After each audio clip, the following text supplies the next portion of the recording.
that looks alive. Okay, so went ahead and started a little bit early because there's a bit of setup here to do. I'll get things patched up and fired up and ready to go. You'd think on a ship this size there'd be a complex startup sequence. Well, fortunately, through the magic of technology, not so much.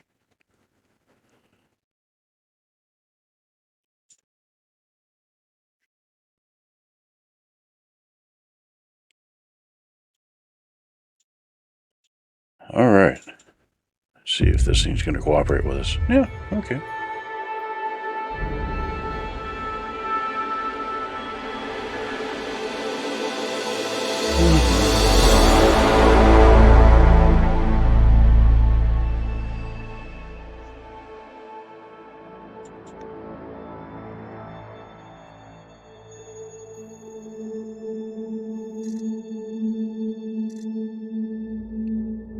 Ah, that looks good.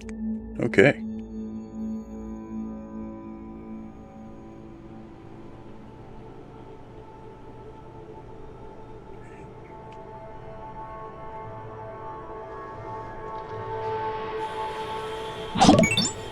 Okay, so here we go. Let's see. Get this guy on the right stream, and then we're off. Alright, now. There's like so many.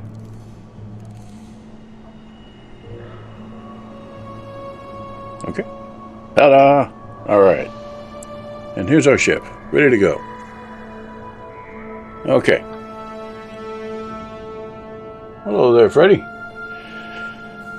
Well, folks, welcome to another evening of exploration with the Ardent Dream. We are streaming in support of St. Jude's Children's Hospital. If you have some time and you enjoy what you see us do, please take some time and donate to them and perhaps the other charities that we're trying to support. You'll find the links below in our chat area or on our website, or you can just Google them. We're not the middleman. We don't want your money. We want you to send it to them. So, and if you do find some time to, if you like it that much, you can chip in and help us continue to do what we do with a tip. Meanwhile, though, we got this big ship, and you guys wanted some specific things out of this week's stream. So I am to please. So it looks like we're going to visit a black hole this evening. And I did a little bit of research, and it turns out, let me go ahead and get in here. We're going to hang out with our FleetCom buddies. And it turns out that there are a few black holes near the bubble. We're still near the bubble right now. We haven't gone all that far. But there's one in particular that's a famous, almost infamous even, for new explorers. And I don't think I ever got around to checking it out, but I went ahead and laid a course in. It's not that far from here. So let's see here. Yeah, let's look at the big map. Map of the galaxy coming up. It's way down there. HIP, yeah, there it is. HIP 63835. And as I say, I don't think I've ever made it down there. It's a couple hundred light years away. With this ship, that's not too bad. But we're not going to waste our travels. We have been doing economic jumps, this little 3 or 4 5 light year jumps, star to star to star, just to see what's out there. But now we're booking it. We're going to head to that spot, but we're going to scan as we go. Not going to waste the opportunity to see new stuff. And to that effect, we landed here in this moon last week because there were a couple of life signs, and actually they're right here. Practically landed in a field of the critters. So I'm going to take a step out real quick and scan hopefully enough of the stuff to get it quickly, and then we'll begin. Yeah, we'll head on out. So don't actually need the SRV for this, I think.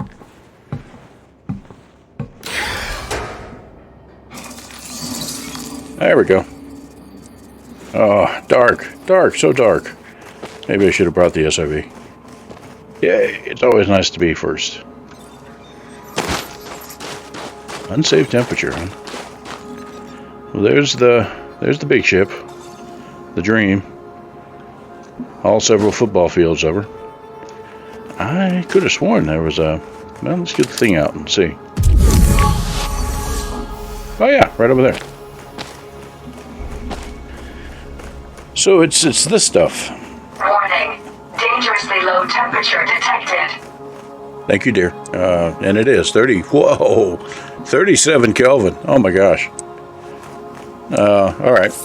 Yeah, this stuff. And you might wonder, how is it able to do anything much in 37 Kelvin? I kind of wonder that myself. That's why we're taking samples.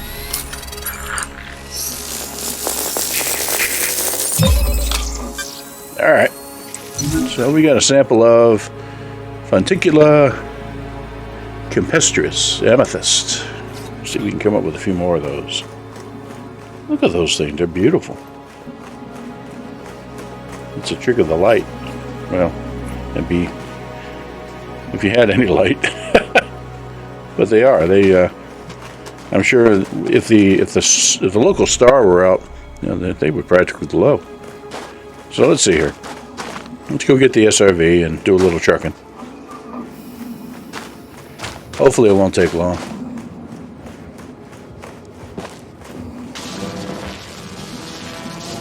Alright, so we're going to head on back aboard. Alright. And then we'll pick our SRV. We've kind of retired number one's number since it's heroics on George Washington's Nose World, so we'll head out number two. It's got more of a tank full of it anyway. Alright, here we go. Low gravity warning. Let's see. Get the lights on. Alright, let's head on this way. And I bet you these guys on the opposite side of the ship are still too close, but we'll give them a shot.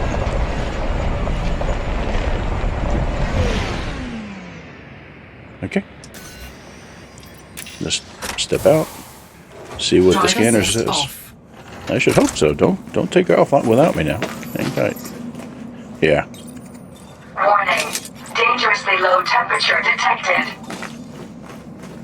Yeah, she's pretty insistent about that. And I have to agree, 38 Kelvin is pretty extreme. Drive assist on. There are temperatures that are cold, and there are temperatures that are damn cold, and then there's just, well, nothing. Alright. So we're going to head out on this icy terrain here. See if we can get the turret going. Here we go. Here's a turret. See if we can find some more of those guys.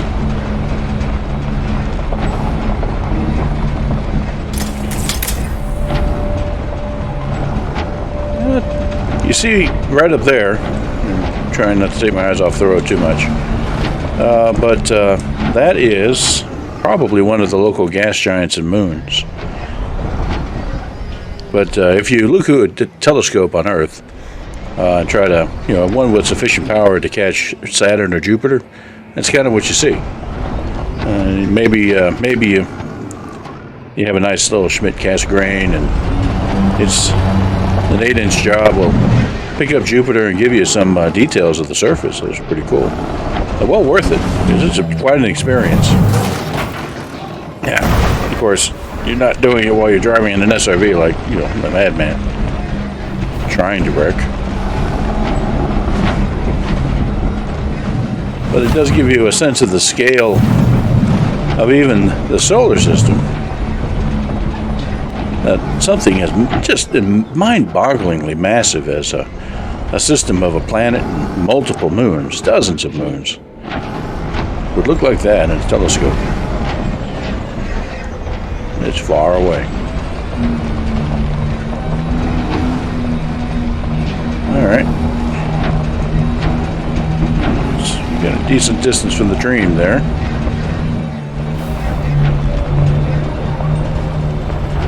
Haven't seen any more of these critters. Whoa, whoa, whoa, whoa. Rocks. That's all I see is a bunch of... Alright. That was a rogue rock there. Being on the SRV in these this rocky terrain really kind of reminds me of being out in a small boat. You get a good little 5-foot low choppy waves, and man. Alright, let's get out. Take a look. Drive assist off. Alright. So, she's going to complain about temperature again. Warning. Dangerously low temperature detected. You are correct. I don't see anything black. So maybe we just got lucky that one time? Yeah. Alright, let's keep searching.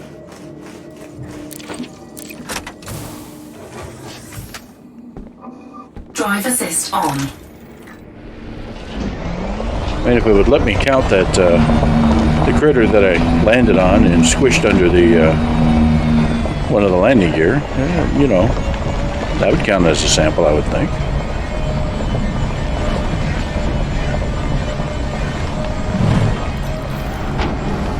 Okay, so we don't want to get too far away from the Dream over there. Make this big spiral out search.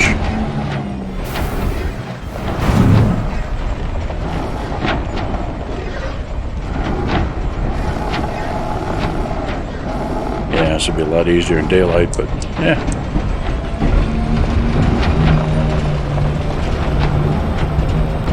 He rolls your dice, he takes your chances.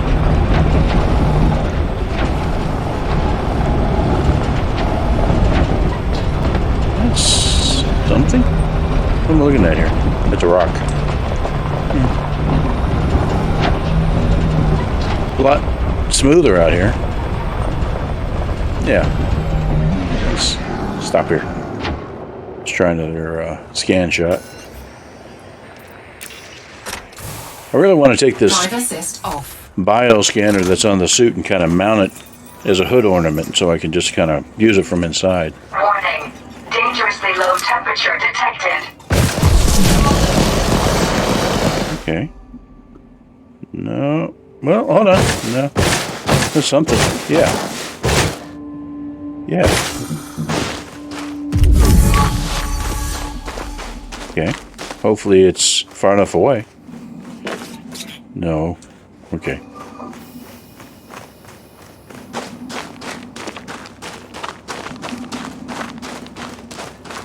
That's interesting. I didn't realize that the suit was rendered such that you're actually seeing kind of the side panels of the suit. There's a little bit of reflection there. Nice. Okay. Drive assist on. All right. Well, let's see here. What are we looking at there? Oh, I see. I see. That was... Thought I turned that off. Well, let me do that real quick. Okay. All right. I got you. Just a moment. Have to make a slight adjustment. Let's see. Is it this one? Yes. You probably don't care to see all that. All right. Thank you. Drive assist on. Thank you.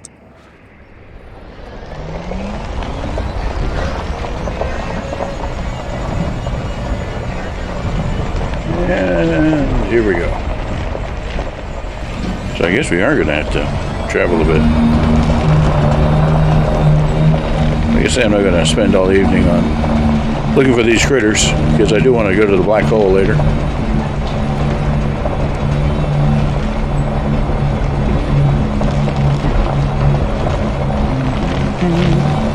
At least there are a lot of parking spots out here, so I shouldn't have any problem if we have to recall the ship.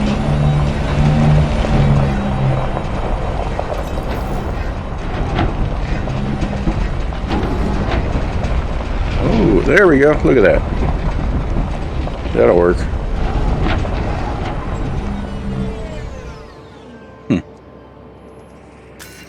Okay.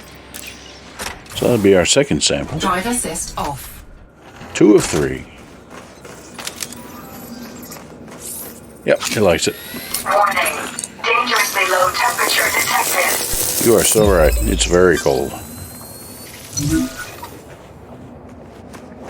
Well, speaking of cold or not, today is the solstice. So, beginning of fall in the northern hemisphere and spring in the summer in the southern. Congratulations to you, to both, because I think we could all use a change in weather patterns. Let's see.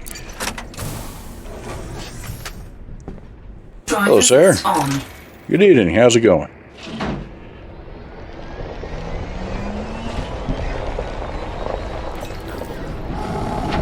We are looking for one more sample of these critters, and then we're going to go take a trip to a black hole.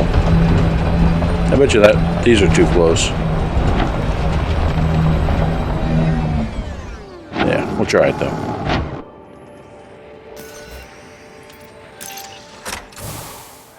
What's the worst that can happen?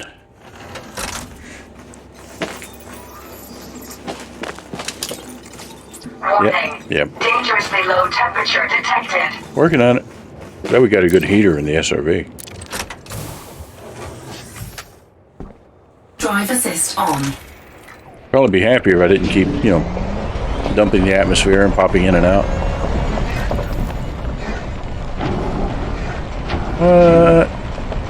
Hey. What? These are just rocks, right? They just kind of look like unusual rocks for the terrain. Alright, I've got to check it. I'm sorry.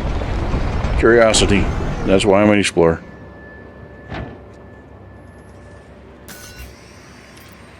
I could say I'm an explorer because I'm broke. That might be true too, but curiosity, that's a much better, plausible explanation. Warning. Dangerously low temperature detected. No. Yeah, they're just rocks. Kind of interesting rocks.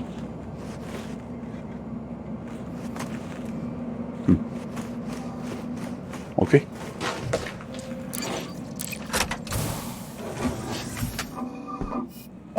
No poll, just those quizzes, and we'll see how folks do. No, I've got to make it to achieve the results of the previous poll. And by the way, the results of the previous poll. So the black hole, that was number 1. You all selected that's where you want me to travel to next, and I do expect to achieve that before the evening's out. And then you wanted to hear from an obscure dead poet about philosophy. And so I did find one that might fit the bill. Yegash, if I'm pronouncing that correctly, probably not.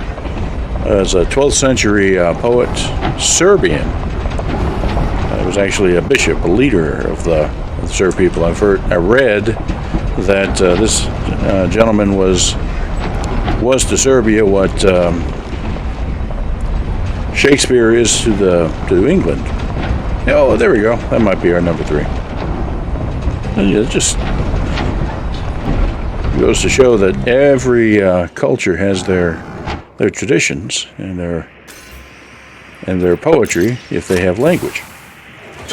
So it'll be interesting to see what we get from this gentleman. I found a couple that were translated.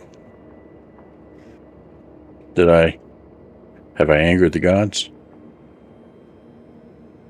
It must have been my mispronunciation.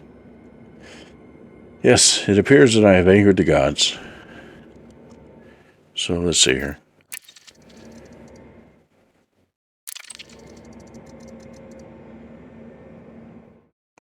Okay.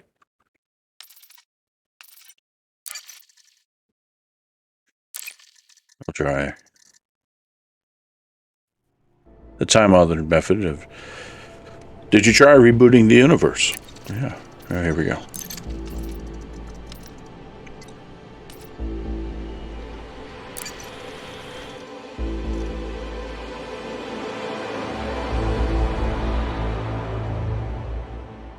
See if it's happier now. Yeah, that's better. Apparently I got stuck in the hatch. Warning. Dangerously low temperature detected. Oh. Wow. Killing me. Alright. Thought for sure these guys would be far enough away. Drive assist on.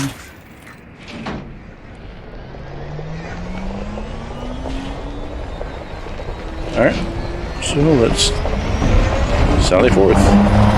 It is reasonably flat, so we can book it until we can't.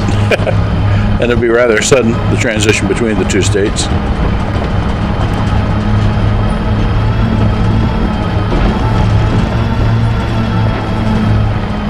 Alright.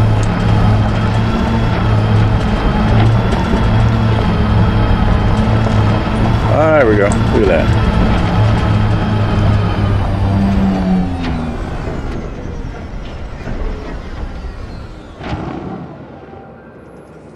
All right. Well, that looked like a really sad looking one right straight ahead of us. Yeah, it's drooping there.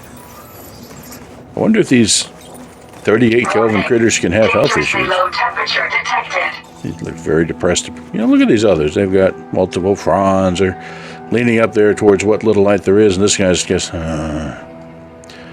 it's been a long day at work, buddy, I know. Well, here, let me take a sample, and it may all better. And there we are. Okay, so let's head back to the ship and be on our way.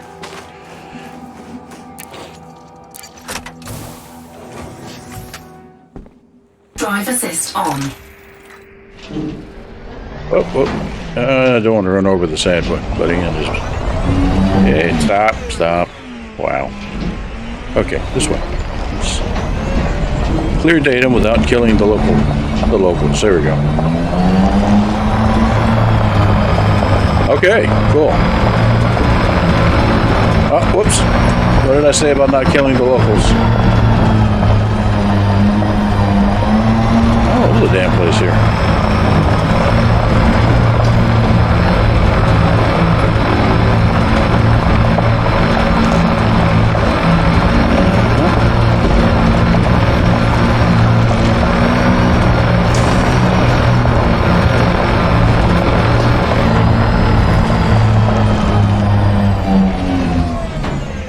I was joking when I said I squished one with a landing gear. I practically did.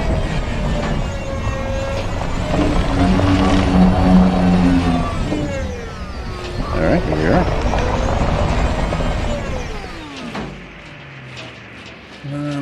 Come on. Wow. Okay, back up. It's very... I have it in reverse. I do. Come on. There you go. Just a little bit more. Okay, yeah.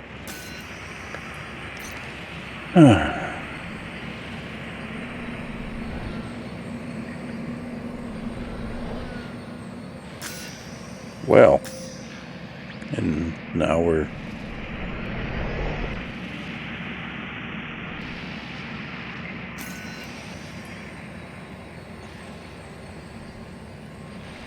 ship is being very okay. There we go.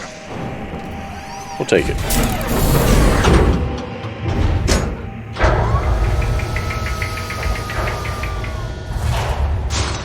It was almost like the ship was saying, warm up before you come in here. You're too cold.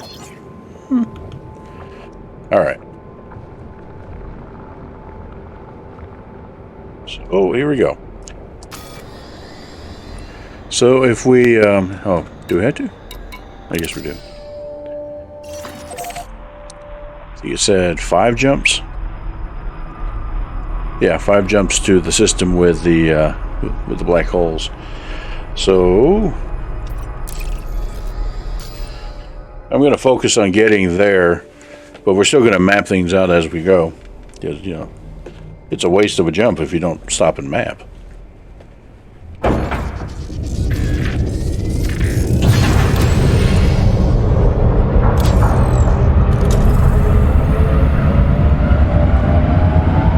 Landing gear retracted.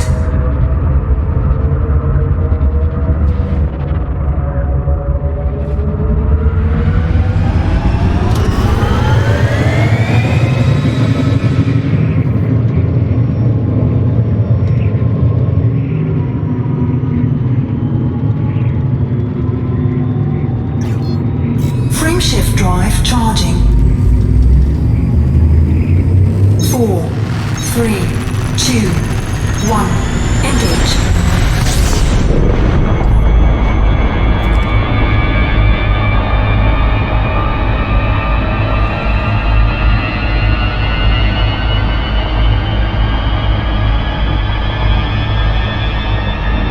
There's our gas giant.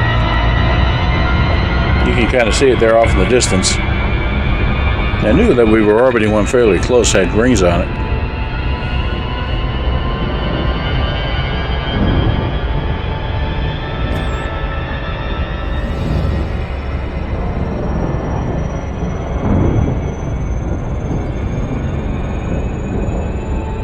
Yeah, there it is. ABCD4, right. This was that crazy system with 4 primary stars. Well, we're about to head to another crazy system. Alright, here we go. So yeah, as you can see, we're really turning it up on the jump drive. The Dream does not have the longest legs of Explorer ships. Those can get 70, 80, 90 or more light years. I've even seen one that was really tripped out that was over 100, 105, I think, 110. But I managed to get it to about 45, 50. And that's pretty good for a cutter. So it's certainly good enough for our purposes. But, you know, we've been kind of just poking along at 3 and 5. Now all of a sudden we're really going full bore. And you'll see the impact it has on the fuel tank shortly. We're going to spend a lot more time fuel scooping. Frameshift drive charging. Last F. Good, we can scoop. We're going to need to.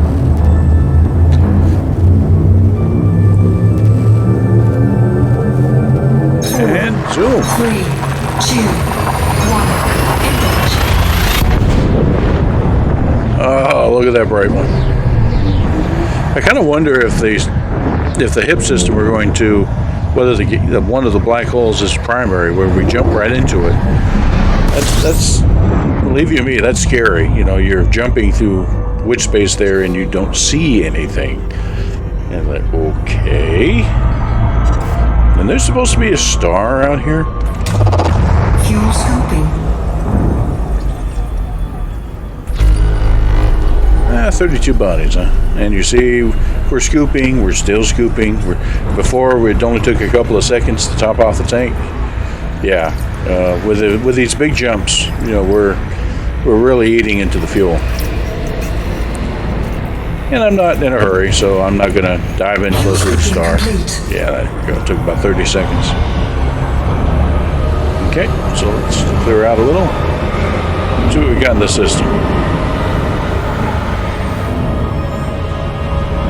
All right.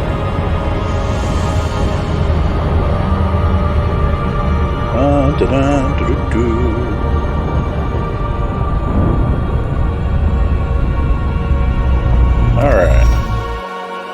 Oh, well. Yeah, a bunch of stuff. Okay. Whoa, here we go. So, high metal content world.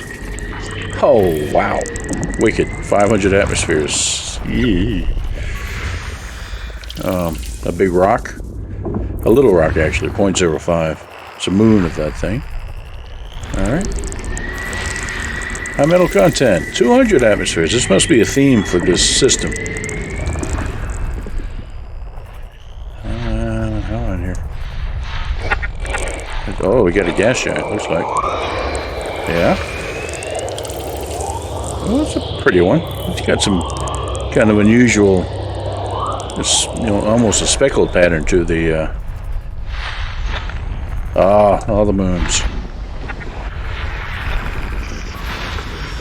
Okay, a rock. Two rocks that are really close to each other, both with geological, so they're just tearing at each other is what's going on there. Alright, another rock. And a rock. And a rock. And looks like they're co-orbiting as well. Alright, what else we got? And a rock. So an interesting little system there. What do we got here?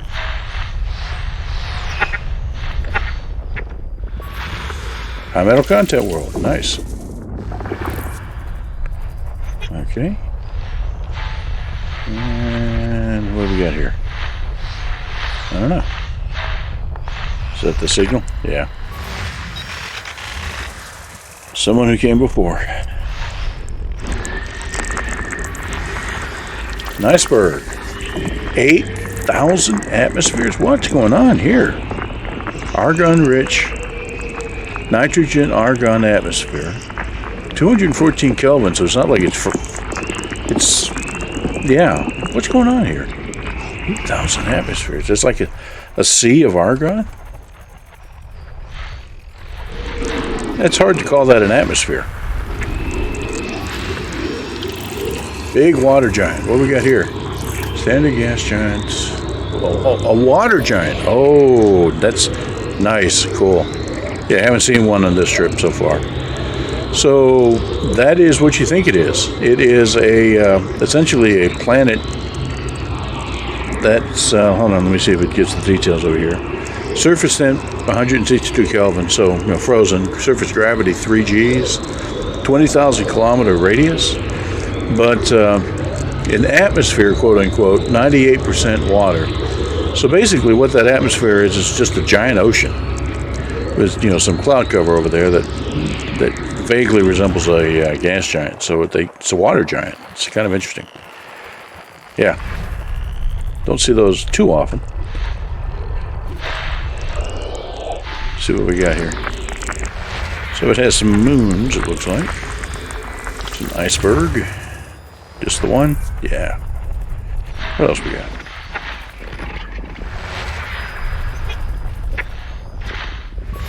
This is a rock. Orbiting. Looking for it.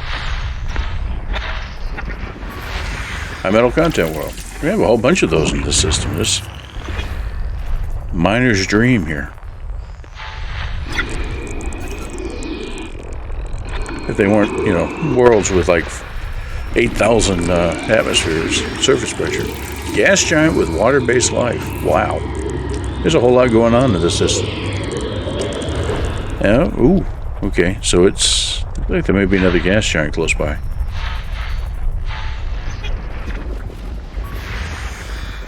Rocky. Geological little rock. It's very close to that gas giant. If we weren't looking for geologicals, yeah, there's a lot that's tightly packed in there. So it might be an interesting thing to go visit and just drive by and look at.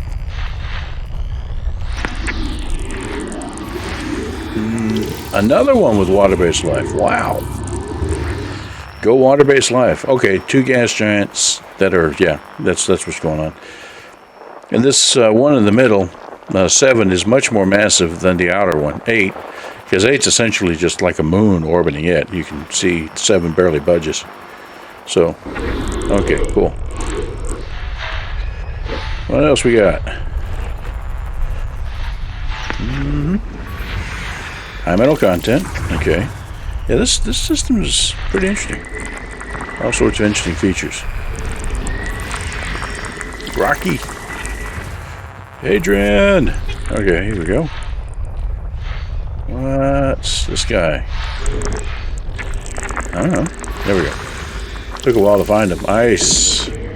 200 atmospheres argon. It's again with the nitrogen argon atmospheres.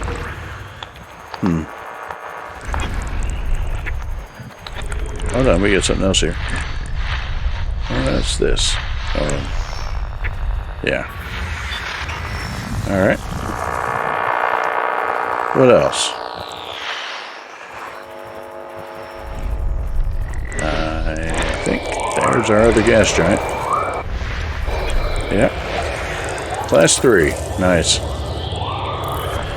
Okay. Well, it looks like it's coordinating something. So we got a little rock. It's orbiting 10. It's all sorts of interesting stuff here. Alright. Got rock. Couple of 5 biologicals. Oh boy. Nah, not this trip. We're going after black holes today. But it's been logged, so we may come back sometime.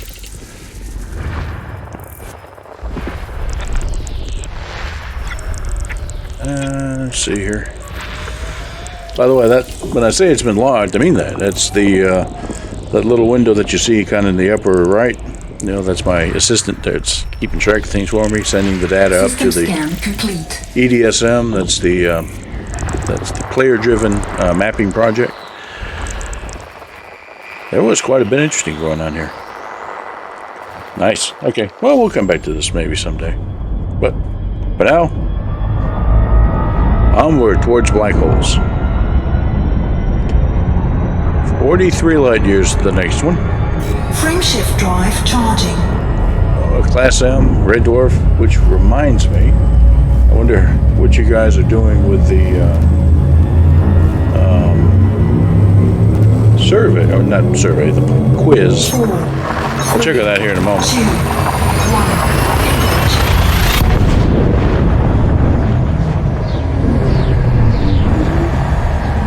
Probably checking the results officially later, after folks have had a chance to notice and poke it. Alright, let's see. Let's top off the tanks and see what we got.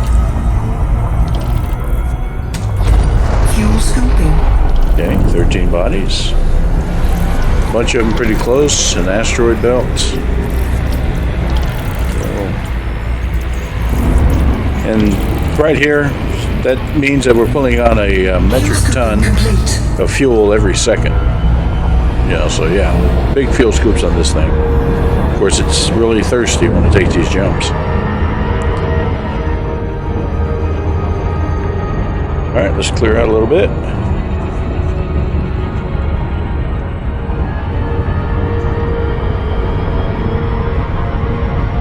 That's good. And check our scanner.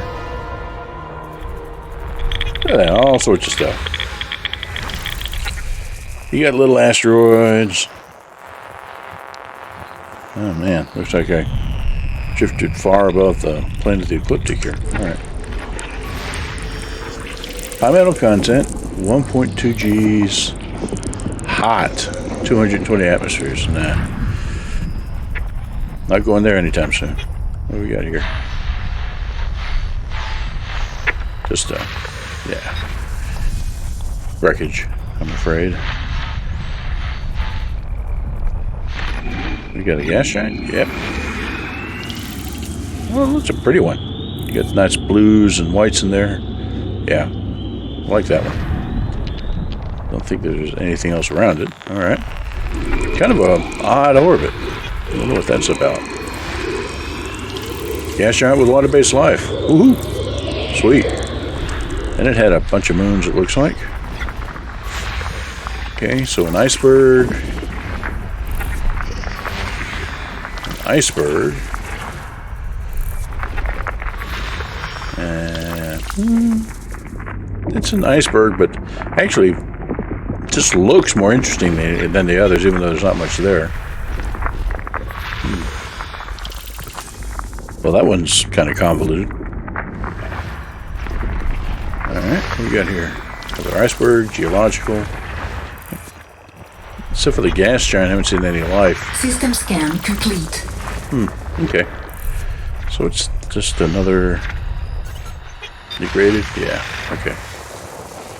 Alright. So let's move on to our next system. Frameshift drive charging. Blast Sim, alright.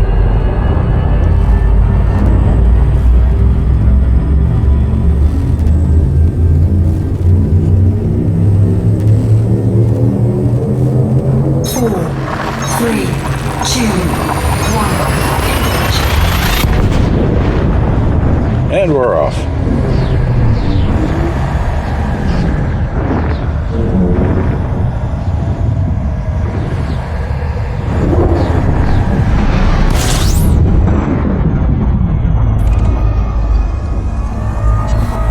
System scan complete. Fuel. Well, that one was pretty easy, actually. Pretty good. So, we are headed towards a system with not one, not two, but 3 black holes. Because that was the winner of our poll. We'll just go in there and have an opportunity to check it out.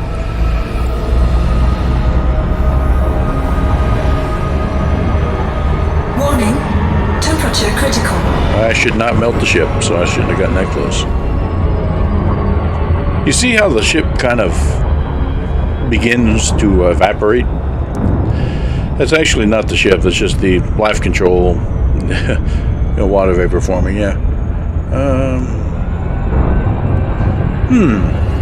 Well, it was a poll on where people wanted the Ardent Dream to go next, so I might read something into that. But, I prefer to say people just wanted to see, hey, it's novelty. Frameshift drive charging.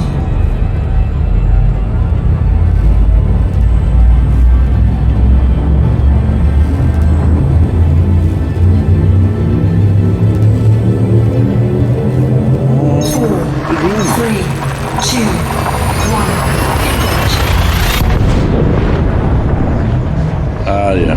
That's a really dim little star. We'll see.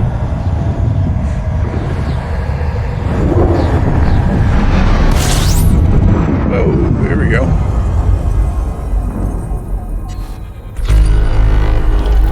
18. All right. We'll do our scan here shortly. Have to remember not to melt the ship this time.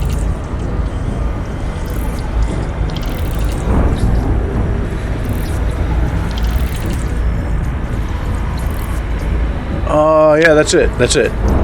Okay, I want to point out something. 17 light years away. Look at the system, what it looks like from 17 light years away. And that is spooky as heck. That's the one with the multiple black holes in it. So, last round. Yeah. Wow. Okay, so let's do the scan here. Scan while you can, right? And then we'll check that one out. Ooh, look at this. Okay. So it's got another star over there. Bunch of icebergs, it looks like.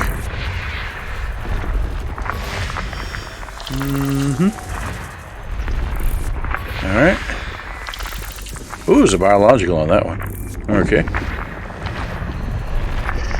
And, all right. More biologicals. More biologicals. So all around that little star over there. What we got? That's that. That. Okay, here we go. This. Okay, iceberg. Iceberg. That would be a signal. Iceberg. Yep. Bunch of icebergs. Iceberg. Biological on that one. Nice. Half a G. No atmosphere. Trace neon, actually. You gotta wonder what these guys are. these biologicals are doing. Well, that is why we're here. Take the samples and see the sights.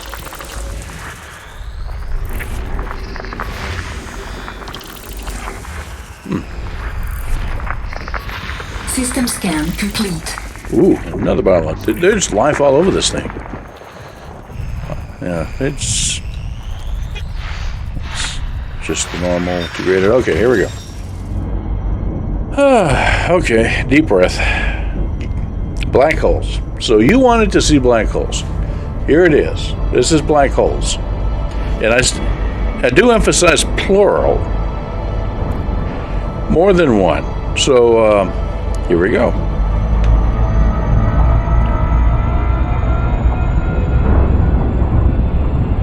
Frameshift drive charging. So a class O? Oh my gosh, no wonder there's black holes in there. So we're jumping in around a blue supergiant. Oh God. Those things are nasty. 2, 1. I'm worried about it more than I am about the black hole. Yeah, you see that thing? You see it? It's the Eye of Sauron. It's just coming right at us. Look at that. Oh God, I can't look. Ah, jeez, I hate.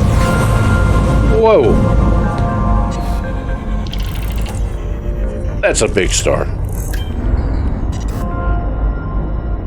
That's a really big star. Okay, hold on a second. Let's see.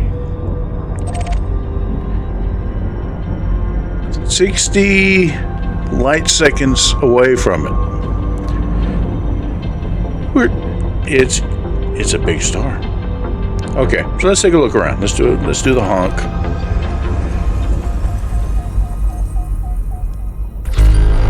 "34 objects. Okay.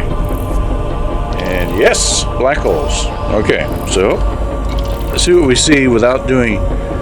Oh, there's actually a survey marker here. Black hole trio. Yeah, we'll check it out. Oh, and is that that's an installation? Yeah. Okay, so there's an MPC installation here. Like a hold on a second. See if anybody parked a fleet carrier here. Yes, we have a fleet carrier right near the black holes. Okay.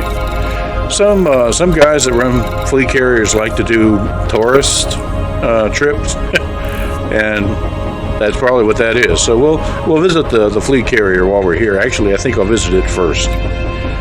That way I can get credit for my exploration, assuming that guy has paid for the system. Okay, so let's do our scan real quick. I'm not even going to bother getting fuel. I mean, I hate blue stars. Class O's are just hot, and you can't even get even a little close to them, or just you get crisped with radiation. They're very gnarly. So let's head away from that guy, and then we'll get a ways out, do our scan, and see what else there is to see. Sometimes you don't have a choice. It's actually fairly common to see a companion, giant like that with near black holes. That was the case with Sagittarius A star in the middle of the galaxy. The supermassive black hole has one star you can refuel at, and it's it's not modeled, but it's one of the stars that goes at some fraction of the speed of light around the black hole. So, yeah, there's an interesting story to that. You don't want to be near a black hole if you're a big star like that. But ironically, a ship, it's not going to be as bad as you think. Okay, so let's see what we got here. Oh my gosh, look at all that.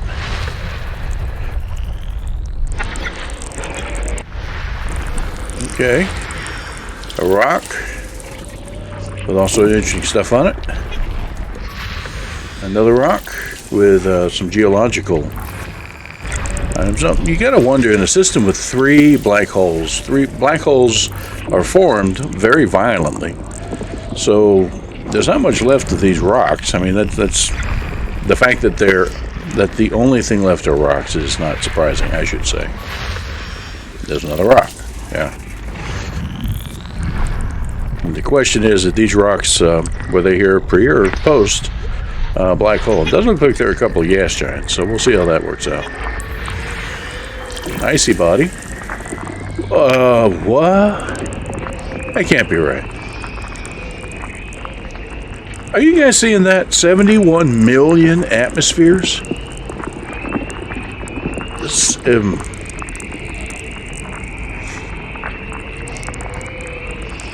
okay.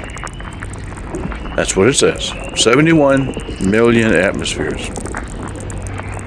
I'm pretty sure that's, like diamond in the core, atmospheric pressure. Well, giga atmospheres is what you talk about when you talk about the center of the Earth and such. Okay. Wow.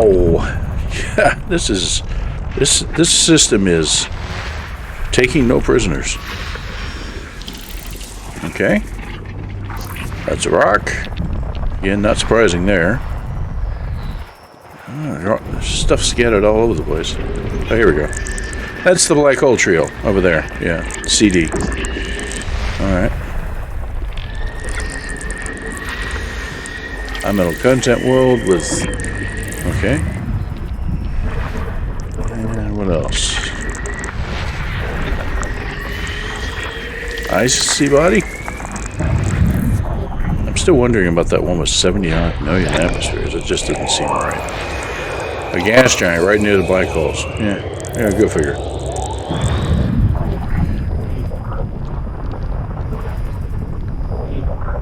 They even sound spooky.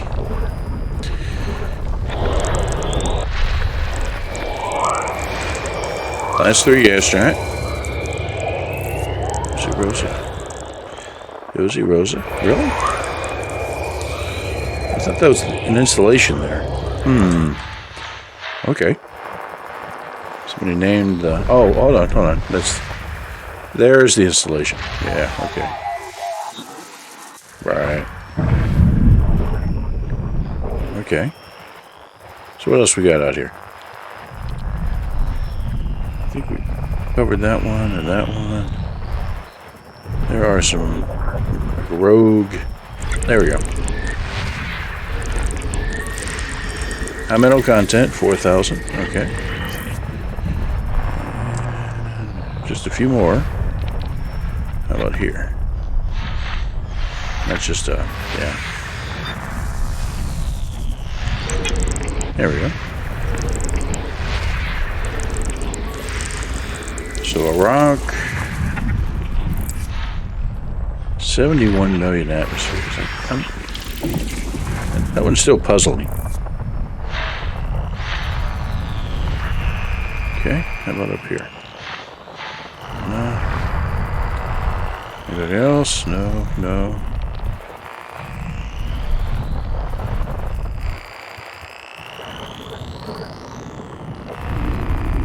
How about over here? Black hole trio. Yeah, the Valhalla is right there at one of the black holes. I guess that goes, kind of figures. Live on the edge and all that. Or maybe they're trying to go for the, the black hole, the Cygnus. And we'll be the Palmero to their Cygnus.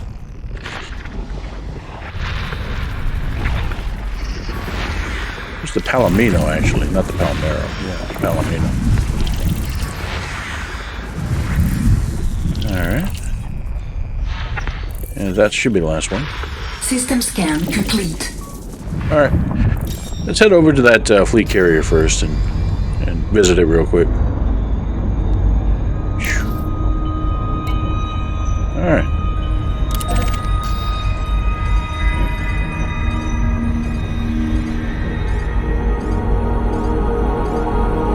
In the future, black holes are tourist spots. There's probably a Disney World franchise here.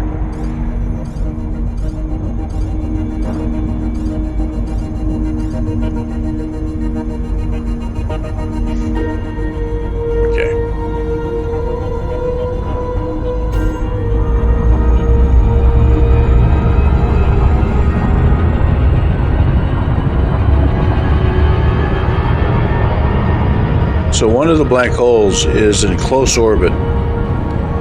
Yeah, around the big blue. Try to tell you something.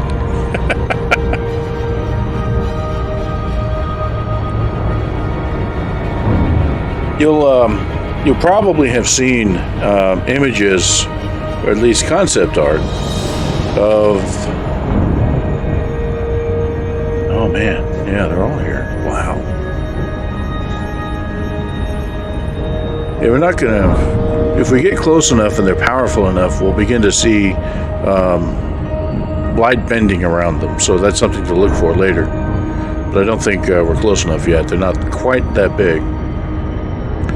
But what I was going to say is you've probably seen at least the artist impressions of a black hole siphoning energy. Oh, yeah, there you go. You see it? You see that bending effect? We're passing by one of the black holes to port, and you see what's happening there? Woohoo! Hello! Yow!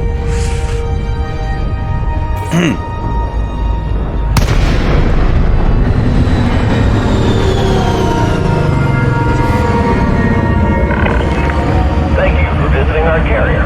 We have a number of services available. All right, I hope that's true.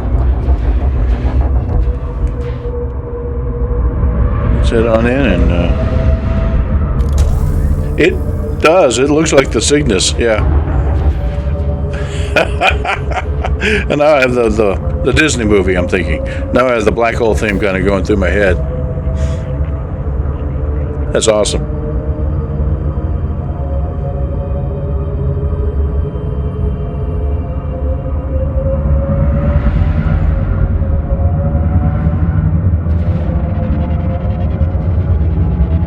But for those of you who've never seen a fleet carrier, this is a player-controlled ship. The player who owns it controls what system it jumps into. Not necessarily exactly where it lands, but they are treated like stations in terms of game mechanics.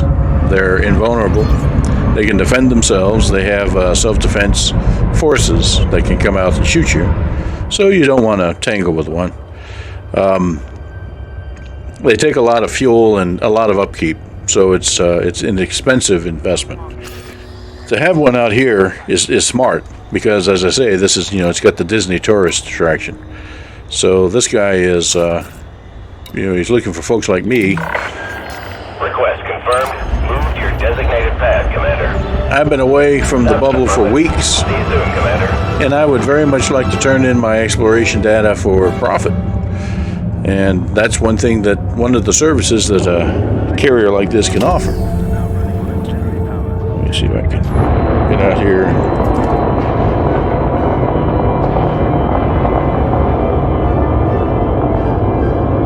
The thing is the size of a Star Destroyer. I mean, it is huge.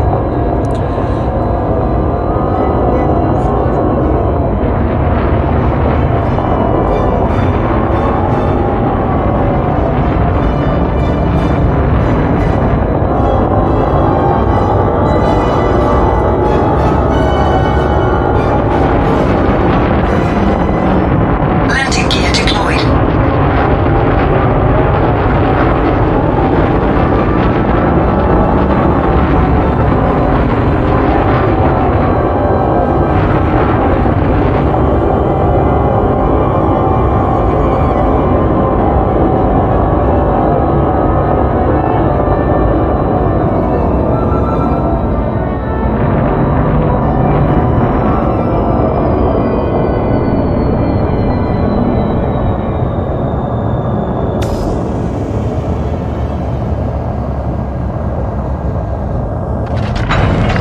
Touchdown. Ship is secure. Welcome, Commander.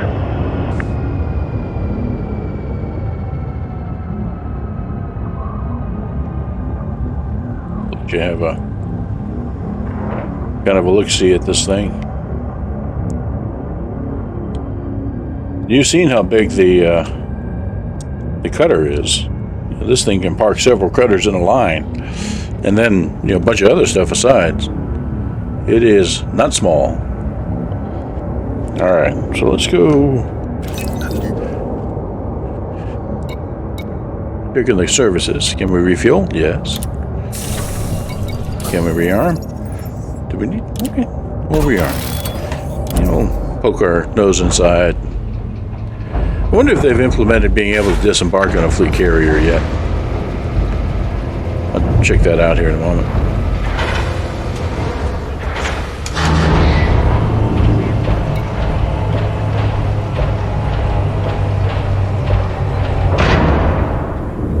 Does not look like they have. Alright. Let's see what they can do for us.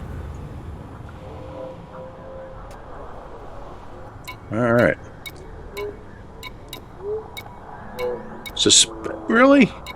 Guy hasn't paid his bills. Killing me.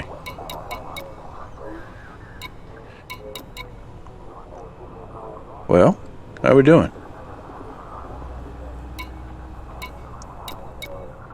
Yeah.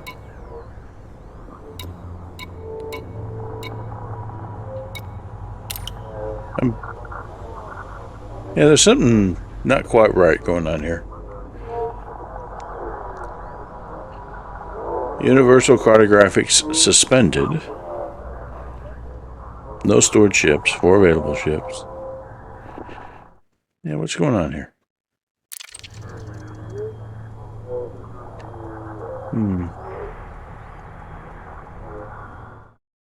Okay, well, let's reboot the universe again.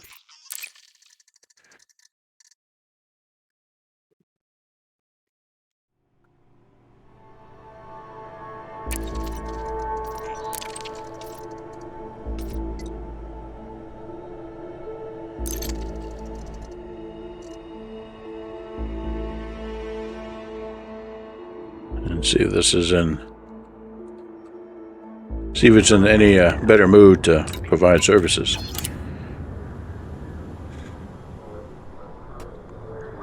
Nope. Wow.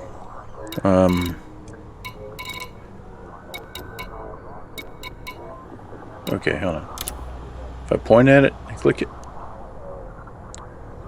Yeah, it's just. I hate to say it, but I think it's bugged. That's very, very disappointing.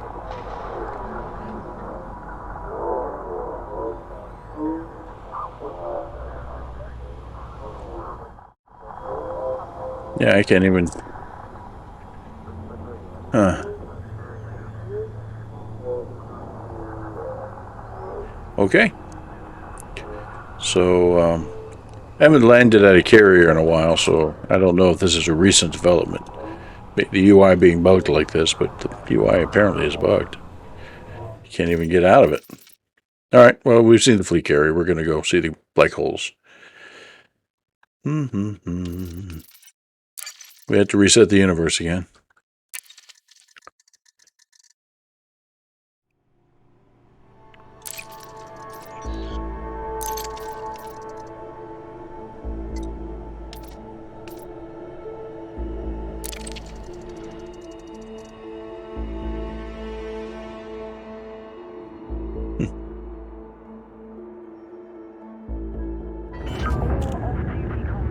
Okay, one more try.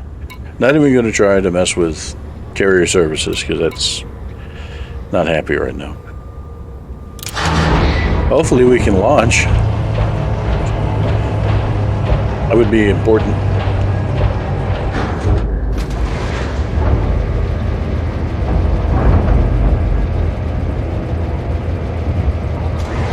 Landing gear retracted. Ship released. Maintain a controlled speed until clear.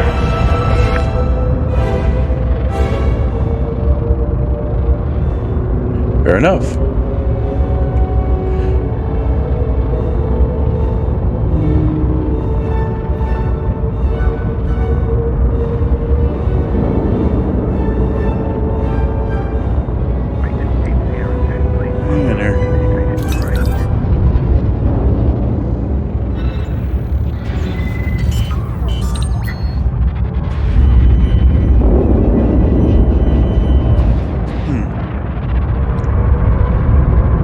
It's the auto dock. And that's actually kind of an old holdover from the original Elite game back in the 80s.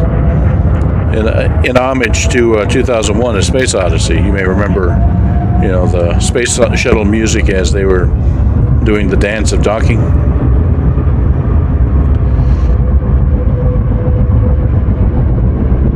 Well, choreographed waltz, except when it's not. Okay. Well, we'll take a picture of this giant beast in front of us and then move on.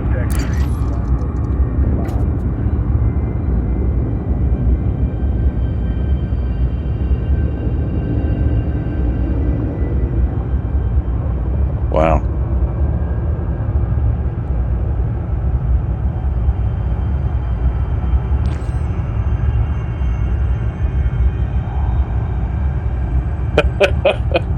Yeah, that can be a dangerous thing.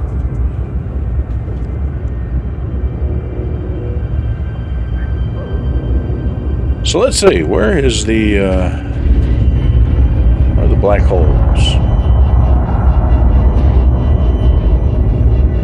There's Bernard's Loop, Black Hole Trail. So let's go visit that. The tourist beacon. 3 light seconds, huh? Alright. Over that way. Alright, we gotta clear out from the vicinity of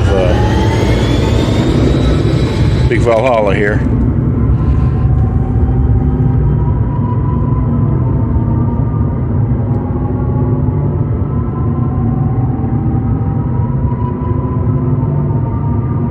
While we're doing that, I'm gonna get some caffeine. The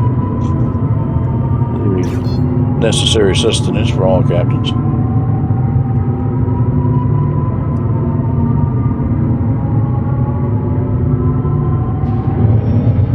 Alright, there we go. Frameshift Vessel has drive departed the charging. no-fire zone.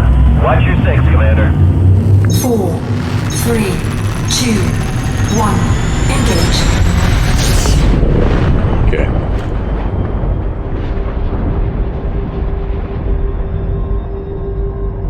I'm going to do this manually because it's kind of dicey with the black holes nearby. Pardon the pun.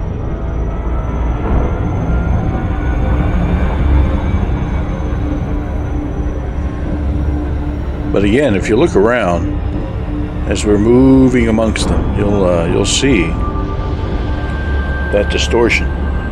It'll be subtle until you're right on top of it.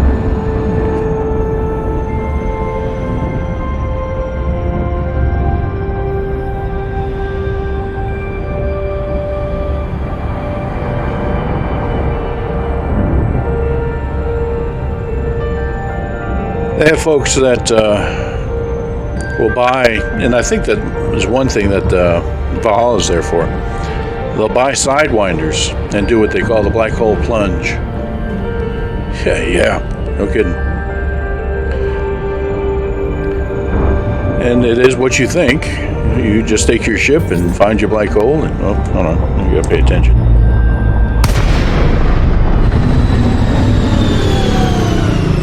Okay, we're just here to scan the tourist beacon and read it. Wait for us to slow down first.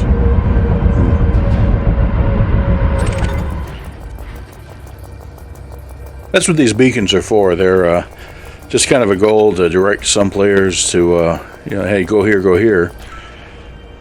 And when you scan them, you'll get a little bit of text. Tourist spot 43. This complex system featuring 3 black holes is a recommended destination by Commander Eshtara. And I would second that recommendation. I probably am not the second. I'm probably like the 3,000th. But nonetheless, yeah, it's a pretty spectacular setup. So let's see here. Let's find one of these black holes. What other names? So B, C, and D are all black holes. Okay.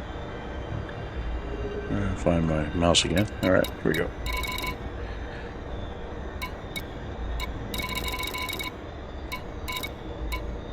Let's see.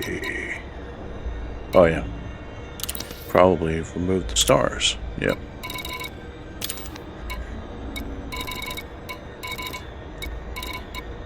So B is right here, 3 light seconds away. All right.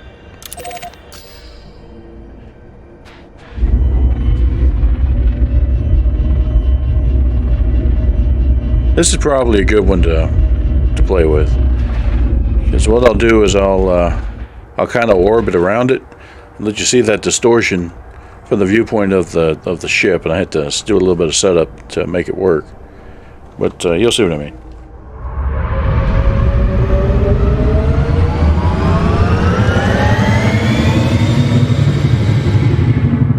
Frameshift drive charging. Got to get it in the same plane as the big blue, 4. because you'll see the big blue distort, and that's going to be interesting. All right, so let's get this all set up here. I think that's about what we want. And yeah, I have to do it like this. So where's Big Blue? Right behind us, okay. Yeah, you see the rooster tails? Yeah, that's how close we are. The heat sinks are alive and kicking back there. Alright, so let's see.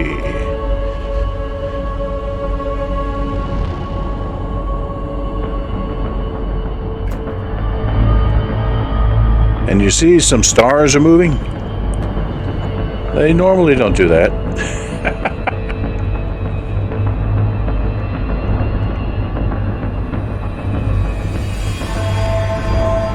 That's the gravitational lensing around our black hole. Of course, you can't see the hole itself. You're just seeing the gravity, its effect on the... Yeah, there you go. Just eerie. Okay.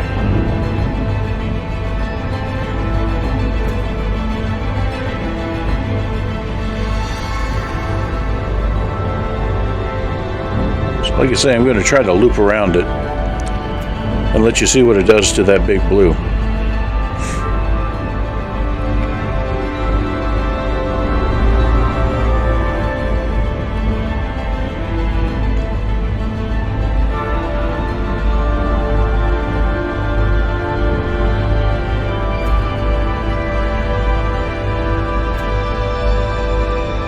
Okay, here we go. I think it's time to start our turn.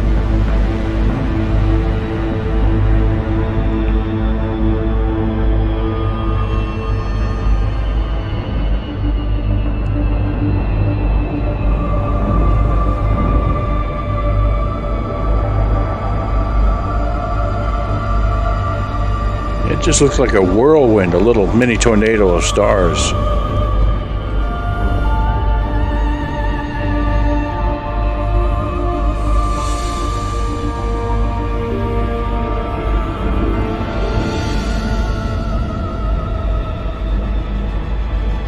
And what I'm doing is I kind of have a sense of where the middle of the effect is, the center of the storm, as it were, and I'm trying to keep my wing pointed right at that. Look, here we go. Here's Big Blue coming up. And so watch what happens as the black hole crosses in front of Big Blue. It's going to get really blinding here.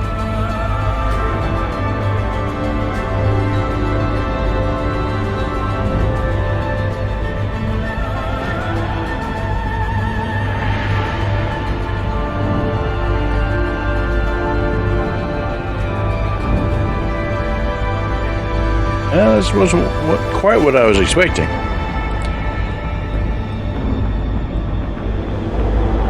I was expecting more of a distortion of Big Blue itself. All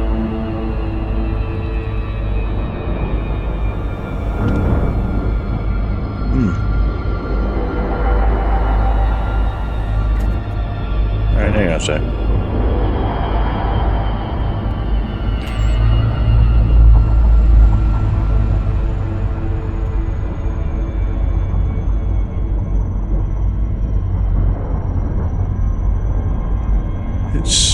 really close. 0.22 light seconds. See it right out the window there. Alright, let's try to do this way.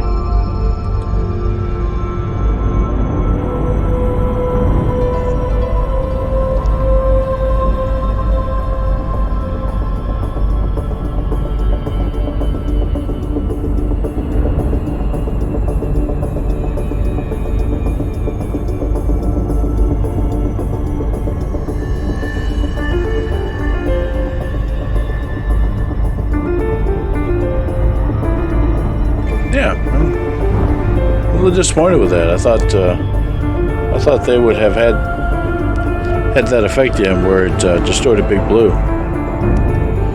but you can still see the distortion on very distant objects. Well, we have the arc of the Milky Way in front of us. Let's see if we can get in front of it. But I'm getting a little close, so.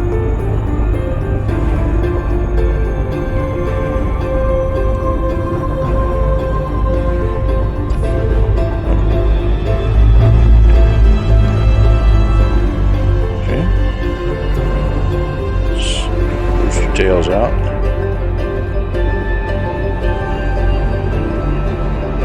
Alright, so I kind of lost it here. There it goes. I see it.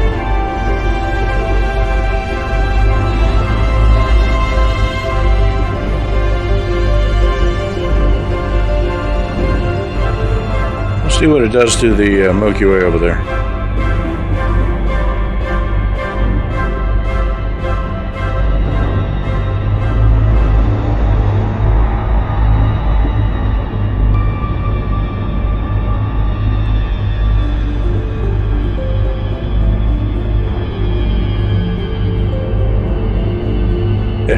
Yeah.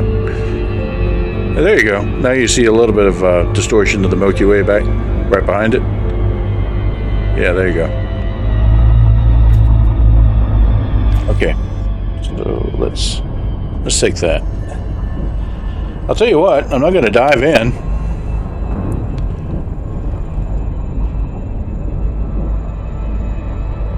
But I'll get as close as I can. And it's a lot closer than you think.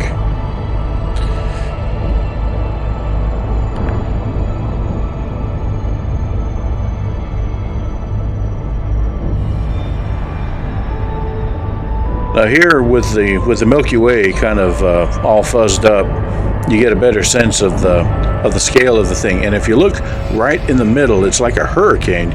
You'll see the eye of the distortion, and it's growing larger and larger. That's the event horizon of the black hole itself, or at least an approximation of it.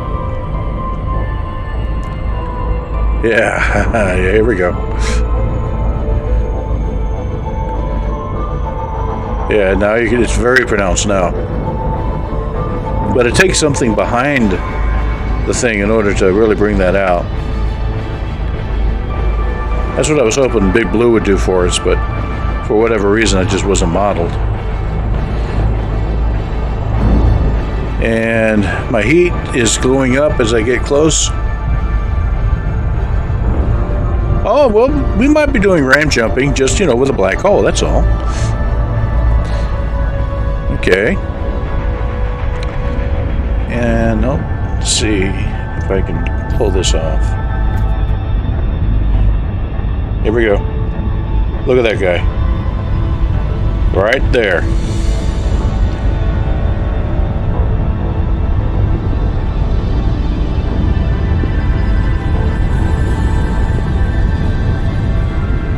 You can even kind of hear it, the interference that it's causing from the engines.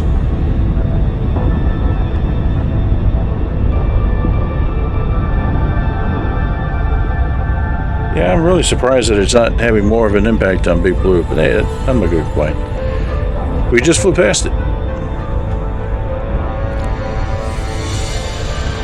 You can do dives, and I've gotten as close to as about I don't know, 6 kilometers from a small one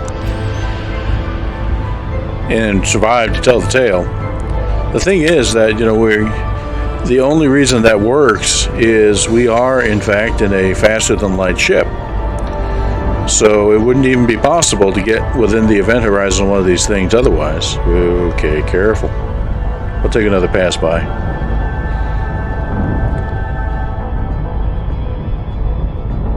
Yeah, that's...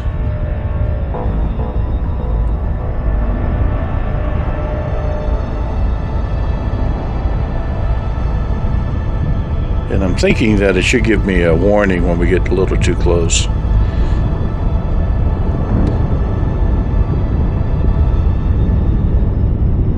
I'm watching my heat. 200... 100, that's it. Yeah. Heat was... Temperature critical. Yeah, Warning, taking heat damage. Yeah. And you saw how sudden that was? I mean, you almost no warning at all. And it just, boom. You're doing fine until you're not. Again, black holes, that the event horizon is no joke.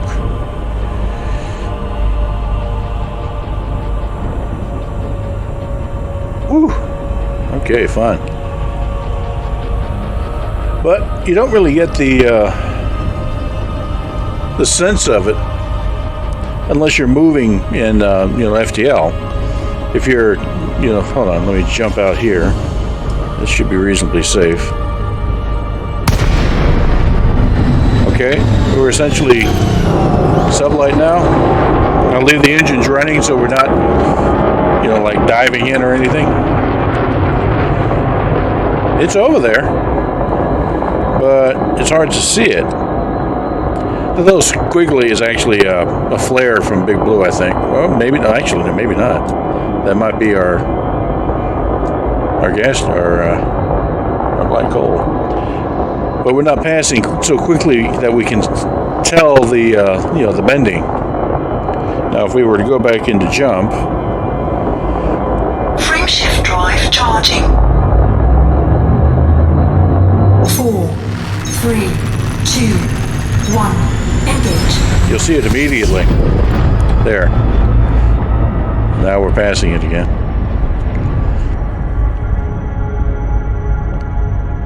So yeah, probably a couple of 100 kilometers is a bit too close for this one.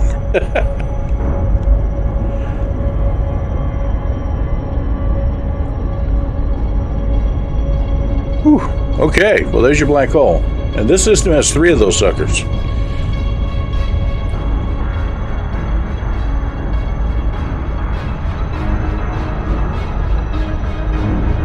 Let's see.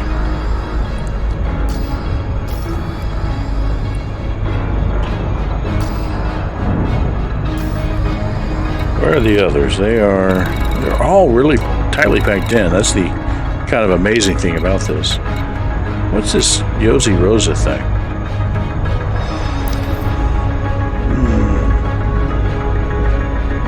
Yosi Rosa.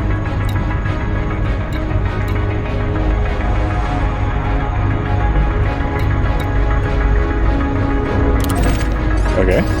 I'm curious. I know, cat, death, but...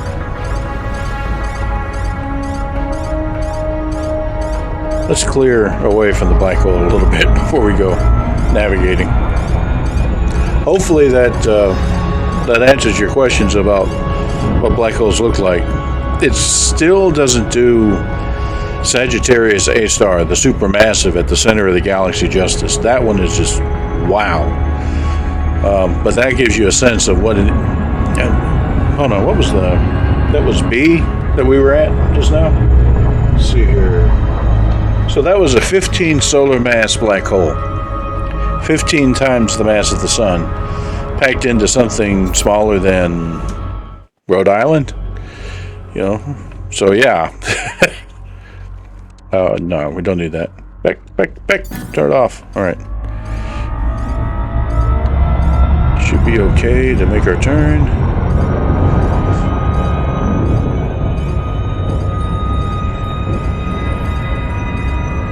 All right. I just want to kind of check this out, whatever it is. The Yosi Rosa. Might be an installation or line of sight to target. What are we missing? Is there something in the way? Hopefully not a black hole. Actually, yes, a black hole. That would be what that distortion is. Okay.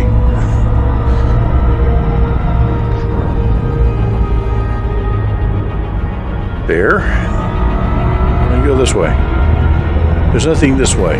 So, there we go, yeah. Yeah. Okay, I got it. There was a black hole in the way. Talk about dangers to navigation. Oh, boy. All right. How we doing now? Any better? Man, this system. Go that way. Okay. Wow.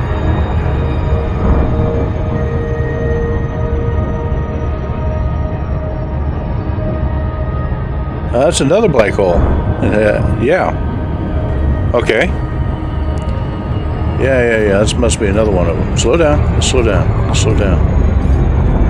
Okay. We don't autopilot around black holes. Turn that off. We'll go there, but yeah, we're not going to autopilot around the black hole. That's just a bit much.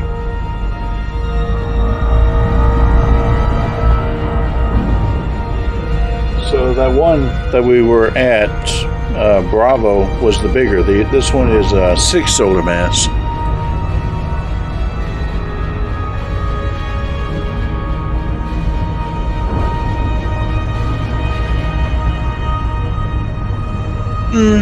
That's fair.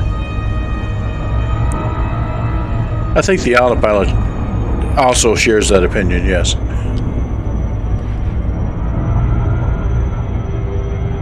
But I keep reminding it that it's got a backup someplace. I don't.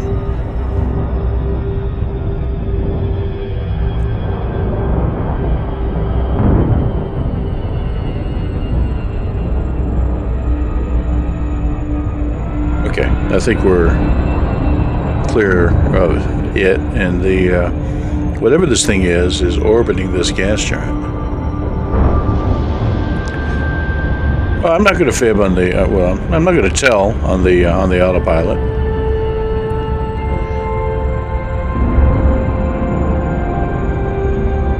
It's one of those, Heineken type guys. It's just, where'd the lights go? Black hole. Yeah, go figure.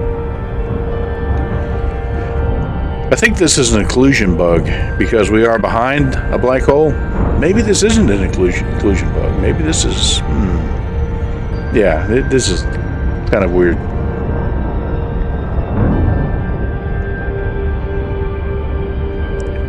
Yeah, no doubt. You sent me where? Well, just going into the system with the 3 black holes is not that big of a deal. It's the diving in close to one and almost cooking within less than 2 seconds. Because that's how long it took. We were 50, 60 degree heat, and then all of a sudden we're like 150. Boom.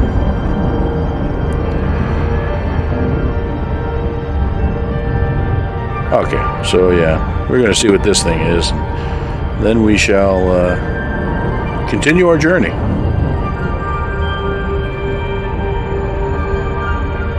Because, as Ben points out, we haven't done any dune buggy jumping this evening, so.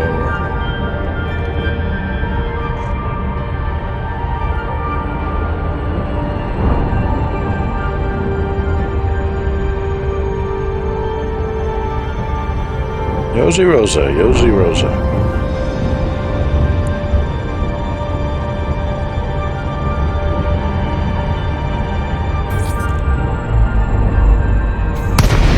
Holy moly, what the hell? Jesus.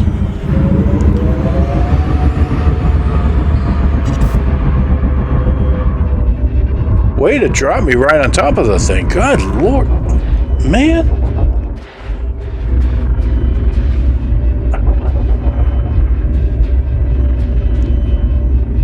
Okay. So, let's see. What we got out here? Lawless. Yeah, okay. They're just dudes, and hopefully they won't care that I'm here. So it's probably comms installation. Okay, so this is one of the dark rings. That's interesting. Alright, let's clear away from this. I think I'm pointing at that gas giant. It's very, very, very dark. Yeah, I am. Look at that. The rings are pitch black. Oh, man. Wow. Okay. Hell of a thing. Meanwhile, so what was it that we just almost crashed into? That. It's like comms installation, I think it said.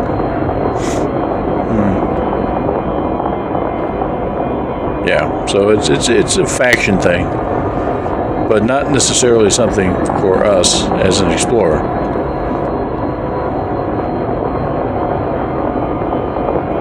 All right, fair enough. Well, curiosity almost killed the cat.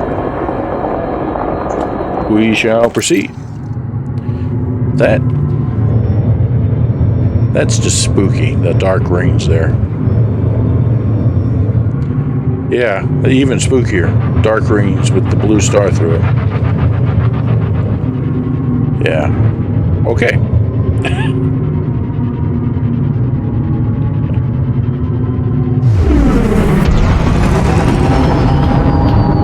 Let's find our next destination. Alright. So, Colsec is a good starting point for most folks. That was actually the first place that I went to, was Colsec. The Colsec Nebula over there. But I'm going to pick, let's see, what looks good. See if we have something else out here. Yeah, how about Lupus over here?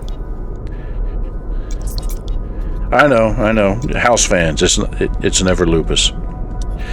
So we'll go to over here, Lupus Region B. All we're going to do is pick one. And we'll change our jump parameters back down to just take it easy. We're casual, we're slow, we don't care. We're going to get there eventually. All right, recalculate. Turns that into a 48 jump trip. Okay.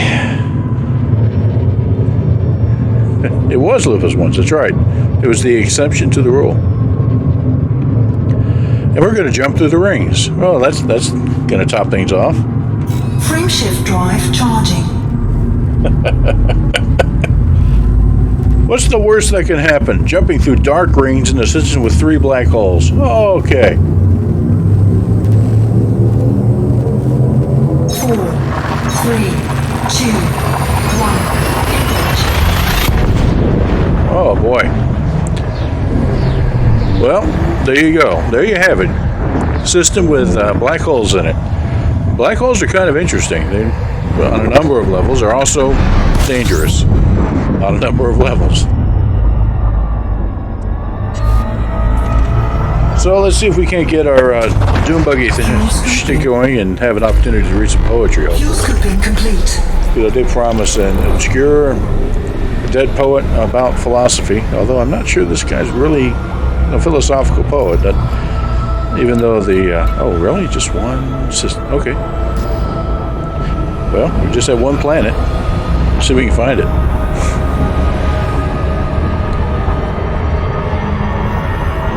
Fair enough. New neutron star. And I think you'll like the neutron star thing too. The mechanic in Elite, what it's used for, is to extend your jump range, but you have to drive into the jet stream to get that jump boost, and it damages your engines as you go. So it's an interesting trip. I use it a lot. That's one reason why explorers, for example, carry these guys, auto field maintenance units. You can fix you need it because you're damaging your engine as you're getting these boosts, and you have to repair it in flight as you go. So let's see. Oh yeah, we're gonna scan for this. Look like a gas giant. All right, let's see if we can find this guy. There he is.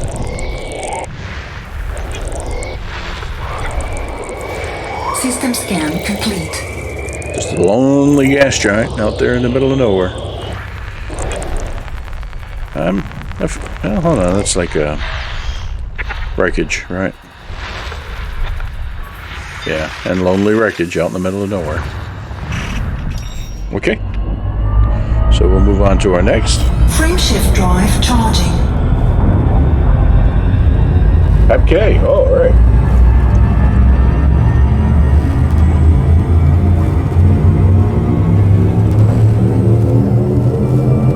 Four, 3, 2, 1. Engage.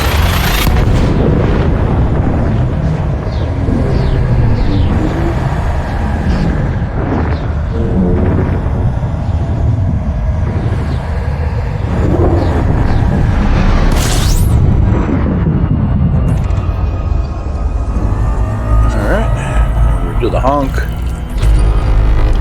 Ooh, there's a whole bunch of stuff here. Come on, let's get the gas. There you go. Alright, already filled up.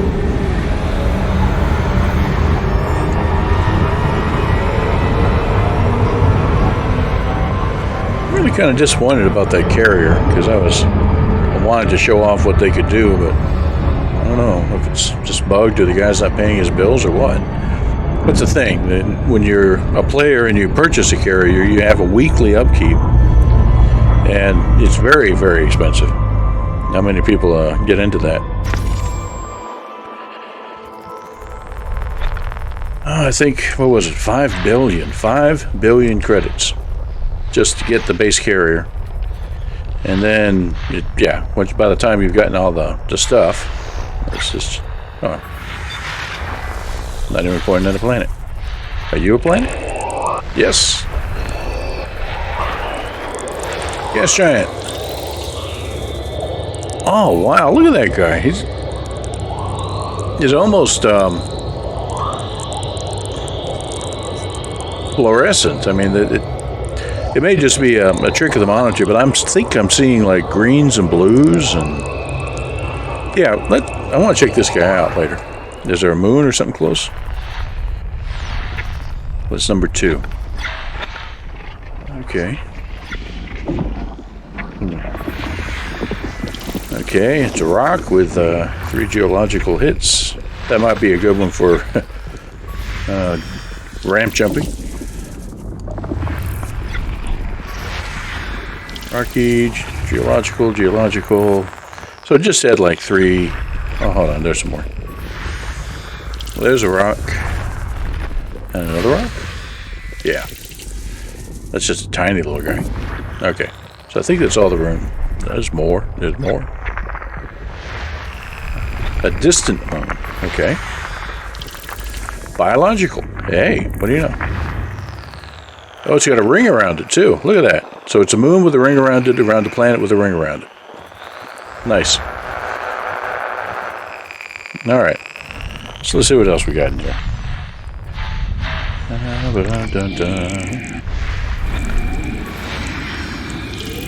Oh, look at... Yeah, this one's pretty distinctive, too. Interesting storm layout. Okay, what do we got in terms of its moons? Icy body. All right. Iceberg. Iceberg with a couple of geologicals. And okay. That's that. What else we got? Another gas giant. Look at that. Okay. Yeah, it's got a bunch of moons. Iceberg.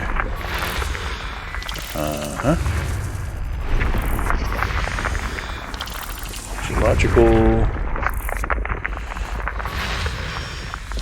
Pittsburgh. Yep. Okay. That's interesting. Are they yeah, they're co-orbiting. That's 3 and 3F. All right. So there might be a kind of a close-in situation there. Class 2 gas giant. Okay. Looks like... System scan complete. Okay, so one big moon. So that number 2 looked interesting. Let's see, what do we got around number 2? Thank you. Yeah, it's all black hole trio. Number 2 has a bunch of moons. It was that distant one that had a ring around it and a biological. It may not be close enough to get a good view, but we'll give it a try. We'll see what it looks like when we get there. I want to get close to that gas giant, though. Might do a ring. Yeah, we might fly into the rings. All right, there we go. Well, this is my opportunity to find that poet. If I can find him again. Yeah, here we go. Here we go. This is the guy. Okay, so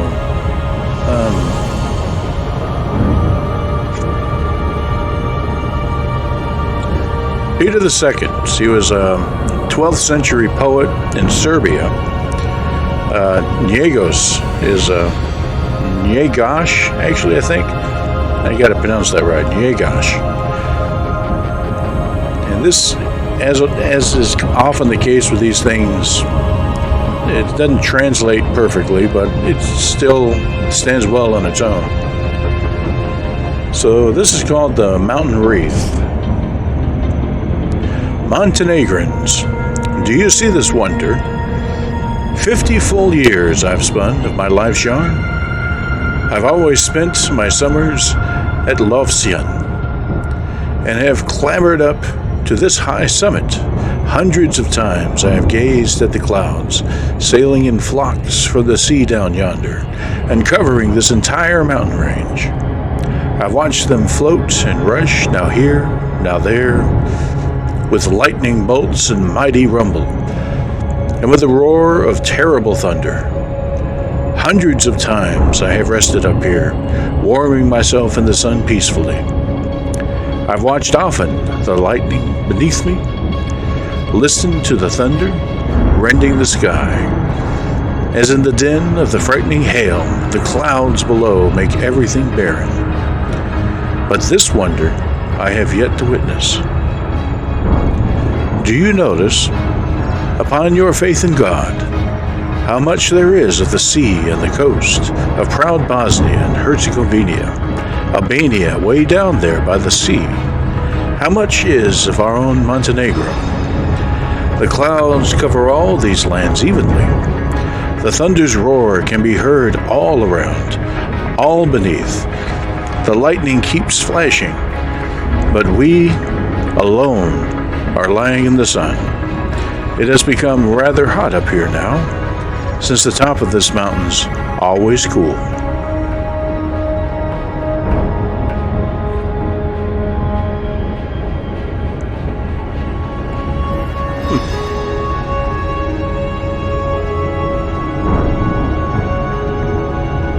I don't know, I have the image that evokes for me is of Bishop Njegos there, with the cool sunglasses kind of descending, deal with it. So,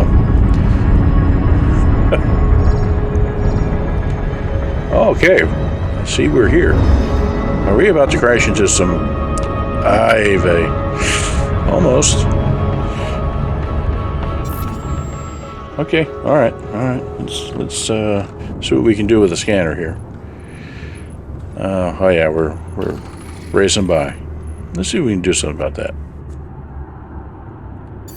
Turn off the orbit thing first. Yo, turn off. Slow down. Okay. No scanner. This is an interesting looking place. Alright. Big one, too. 6 probes, huh? Alright. Let's see what we can do. 2, 3, 4, and then one right in the middle.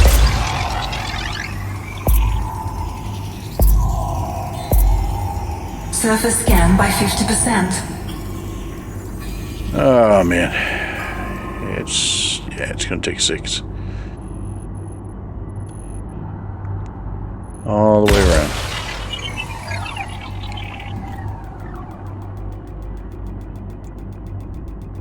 Watch our probe make it there. Sorry, Fred.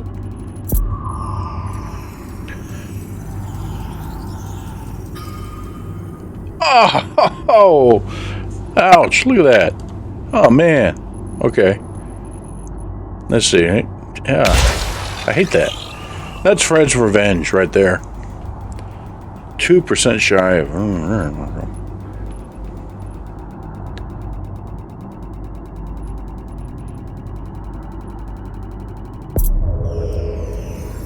Surface There we scan go. complete.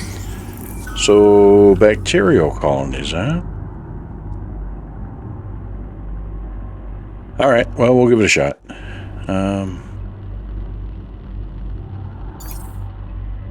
Don't have a lot of luck with bacterial colonies. So much. Where's my planet? There. Okay. Hello, Moon. He's not far, I just can't see him.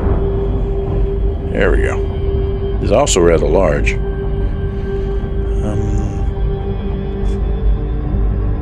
We'll find out. Where's that gas giant? Oh my gosh, look at that. That's the ring of this thing. There's a gas giant way off in the distance. Yeah, let's see if we can hit the pole and maybe get a view of both of those. Alright. So we'll just try to head up a little. Right up here. Yeah, there we go. And let's find some light too. I'm tired of scrubbing around in the dark.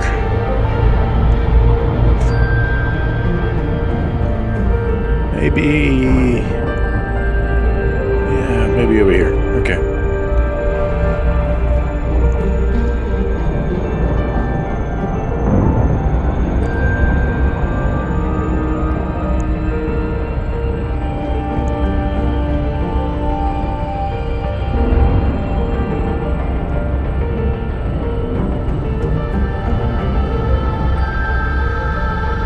Orbital flight engaged.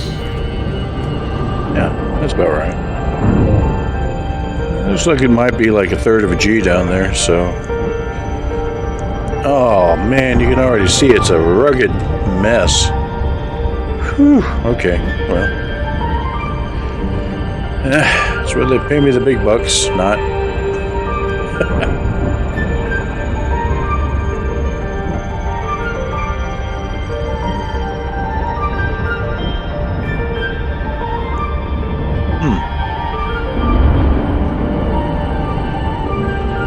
I don't know if this was an icy or... I think it's probably a little bit of both.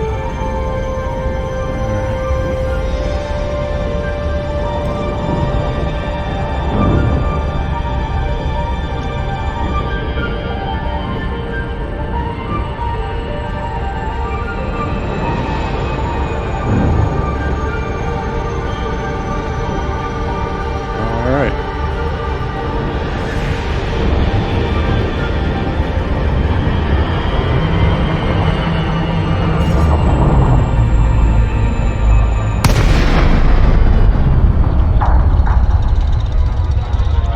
There's always this last bit of, gut check, trusting the engines to decelerate you before you hit the ground.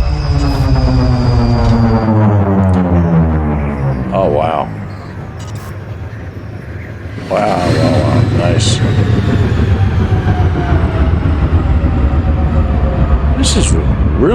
remarkably alien-looking landscape, almost molten.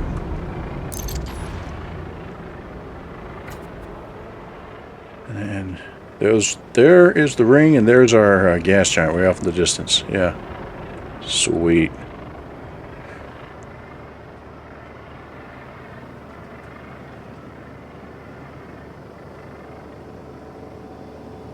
Huh.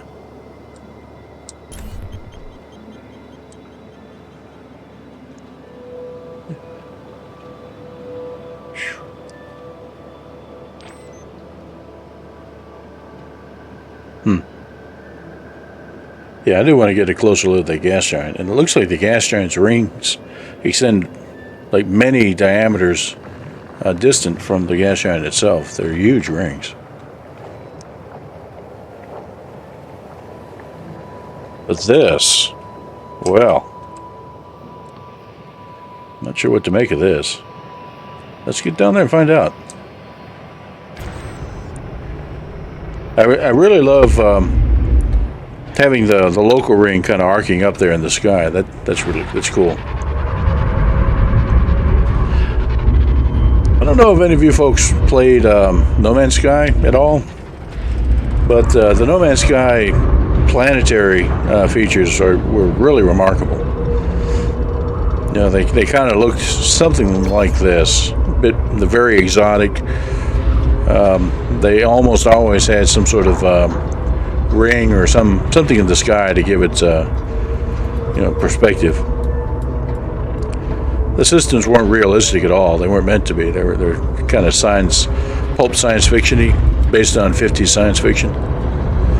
And they were faithful to that. I was always impressed. I need to get back in there and try it sometime now that they've done what they've done.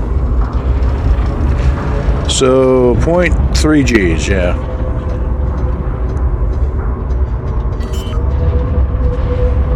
Oh yeah, okay.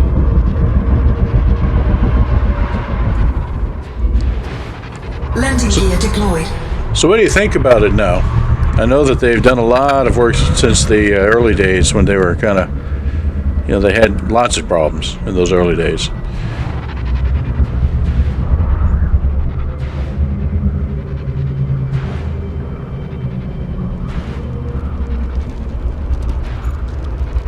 Oh man. We might bounce a little.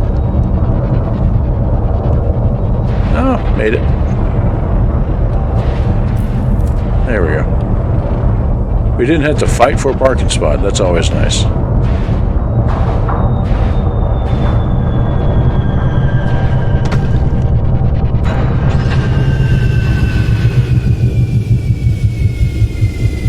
Oh, there's a lot to be said for that. Well, let's see. We put my nose out.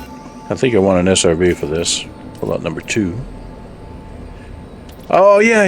We refueled it at the carrier. Nice. All right.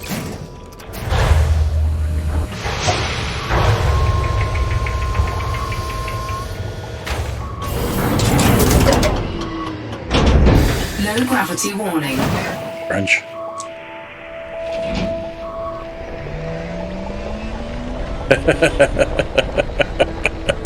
Yeah.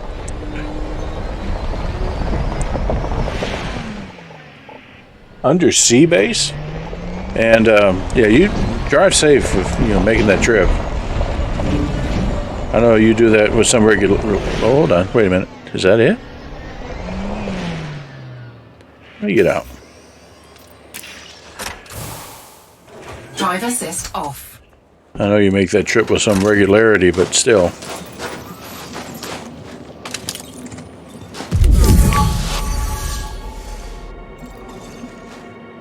Nice.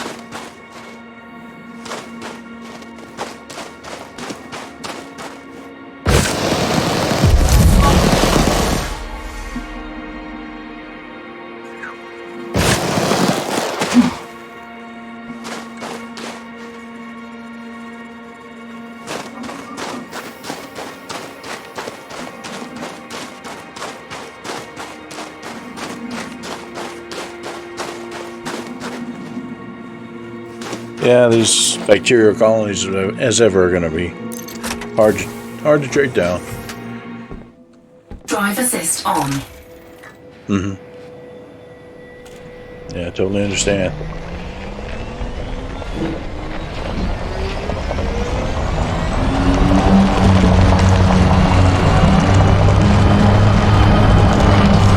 All right.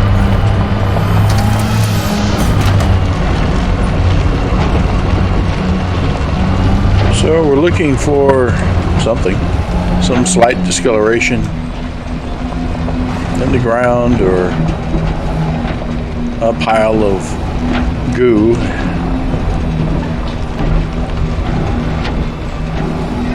I always have the hardest time finding those bacterial colonies on these icy planets. I guess that makes a certain amount of sense. There's that gas giant.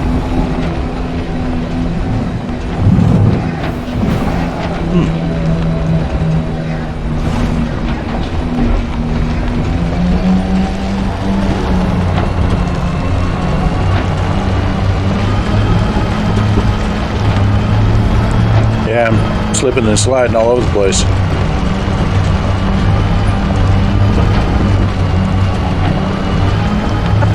Pardon me. Whew. All right, well, let me see if I can find something to jump here.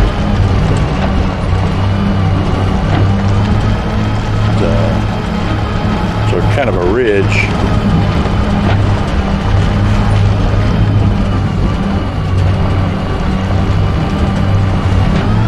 Whoa, what? That's an evil rock.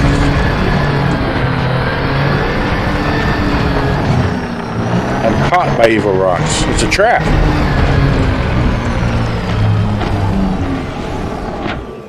Okay. We escaped the trap. That's what it is. You get all these, like, icy things jutting up. Well, it's an icy world. It makes sense, but... Drive assist off. Wow. All right. Let's see here. What are we doing? What are we doing? What are we doing? We're looking for those things. Now, wait a minute. No, you... Okay, that's you slipping.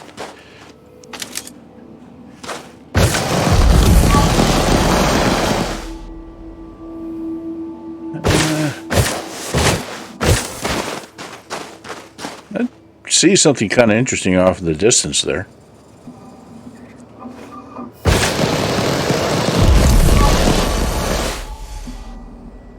If this were an Aliens movie, I would avoid it.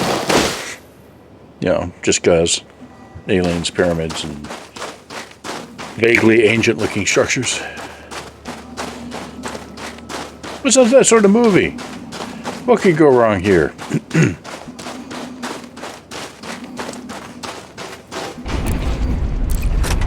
All right, number 2.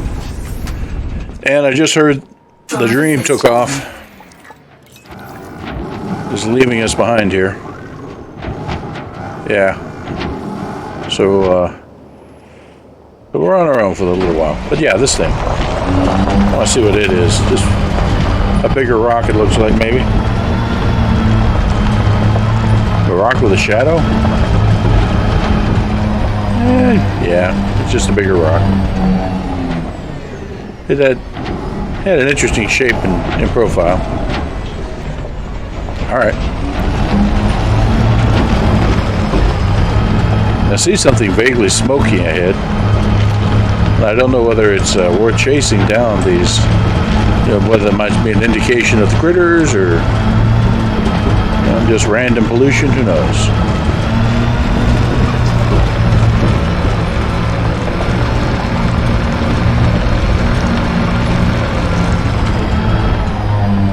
That's true. I'd have to find a way to get on top of it, though. Yeah, with the SRV. The gravity here is not low enough.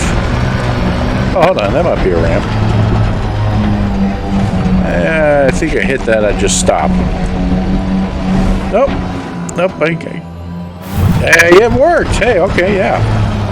Okay, hold on. Yeah, see? Bye-bye. They don't want to watch us goofing off, so, alright, that's fine. I'll be back.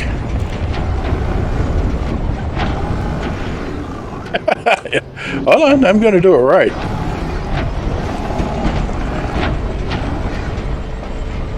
Oh, there's a big ridge over there. Okay, we'll check that one out later. All right. So we're going to turn, and I'm still not quite clear yet. I think that's going to be a clear shot. Okay, here we go. Get inside.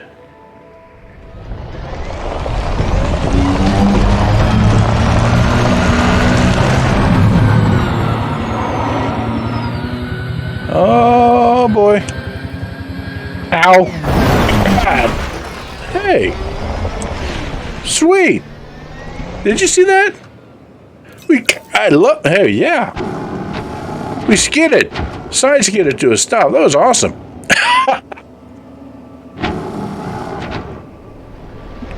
Well, I guess it's handy to have snow. Because that's basically what we're dealing with here. It's not water ice, but liquid nitrogen and such like that. Okay. And some of these rocks, they just hurt, you know, they're just mean. But that was a fun rock. I like that rock.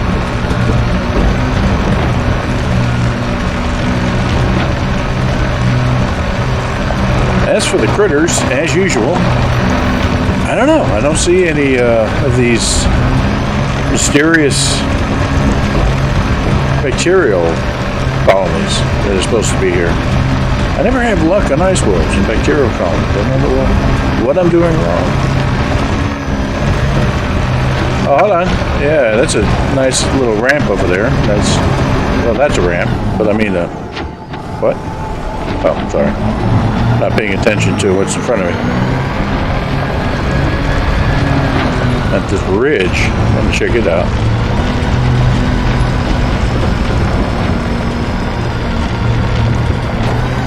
Okay.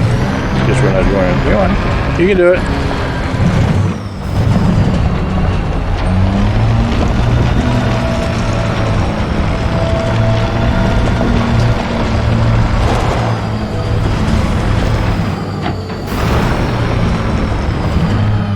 Wow. Ow. Okay, I found one of the main rocks.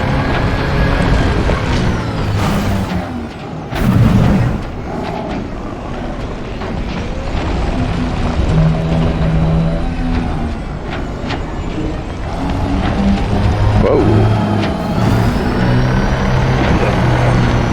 I think I found a black hole on the surface that wants to suck me in there. Yeah. While we're here, see if I can get this. See how long it takes to skid to a stop. All right. Drive assist off.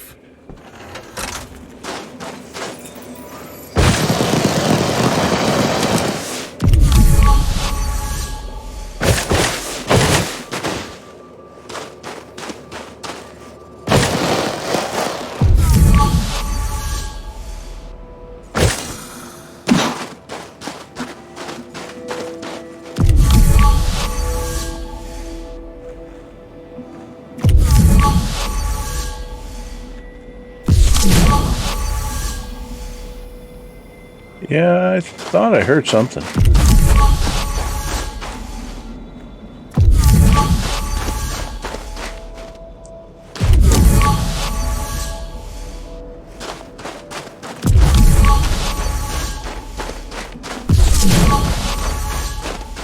Yeah, I'm definitely hearing something.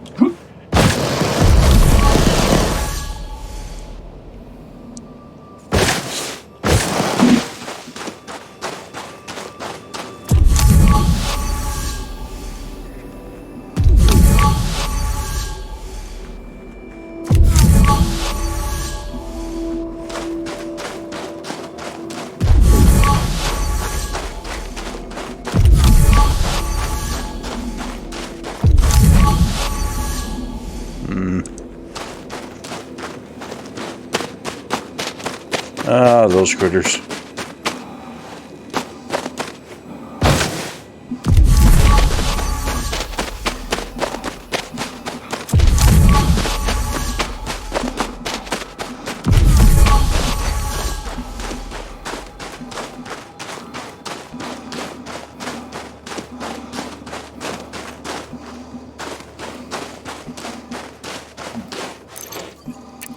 Alright.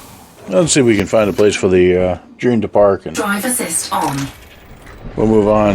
Take a closer look at that big gas giant. I think it'd be kind of fun to fly around the rings in there a little bit.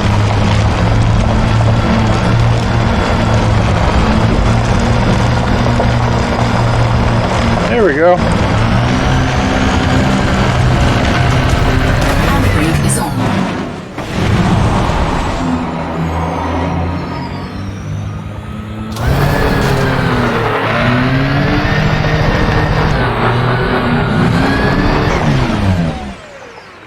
Okay.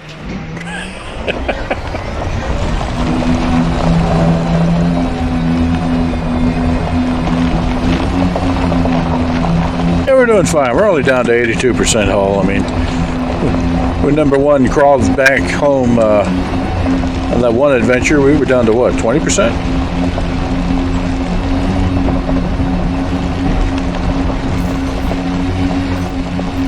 Ship recalled.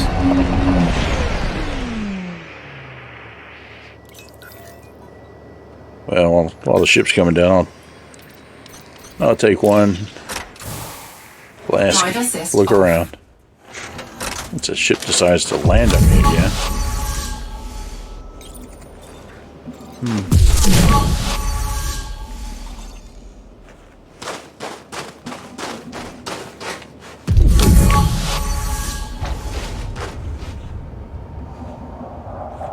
There she is.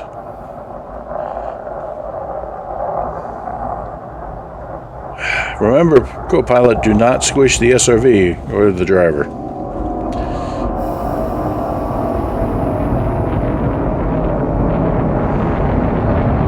Oh man, what did I just say?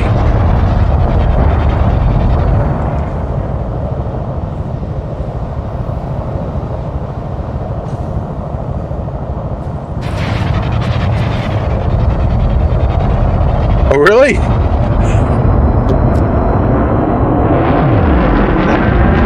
Taking offense to that, huh?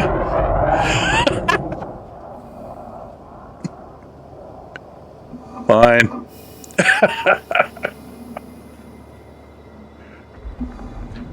I can just see that conversation, you know, she's like, well, okay, be that way. Yeah. Take off.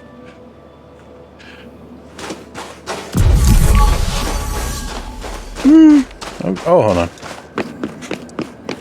This is that rock from, or at least a similar rock from before. Huh.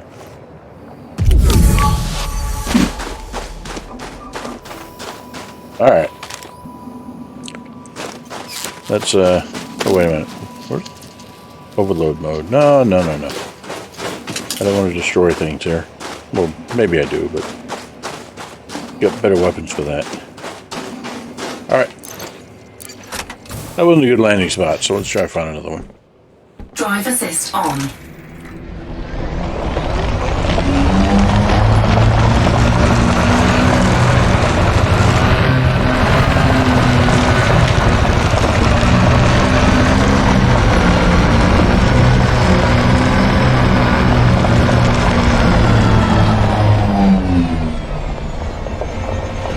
All sorts of flat around here. Alright, I'll even stay inside the SRV this time. Ship recalled.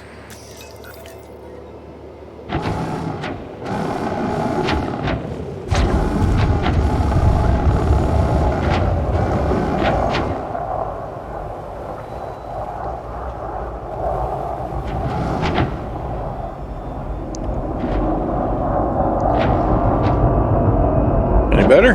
You like this one?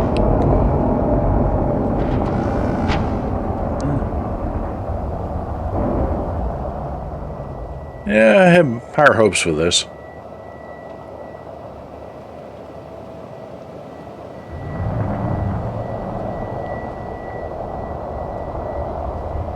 Yep.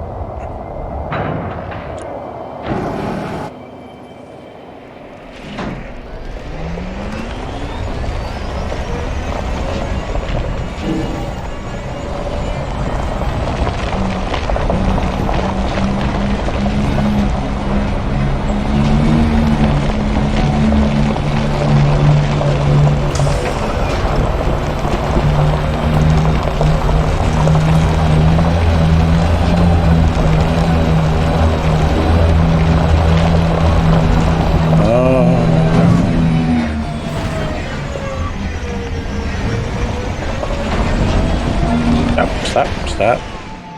Stop. There we go.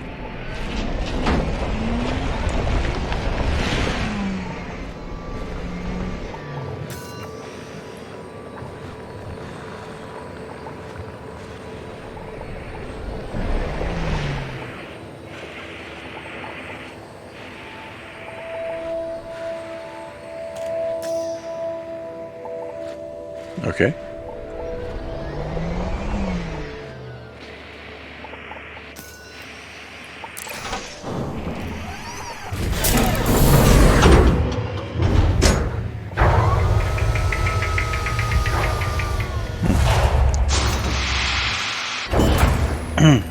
Bacterial colonies 1, Ardent Dream 0, once again on an icy moon. One of these days I'm going to find one of these guys.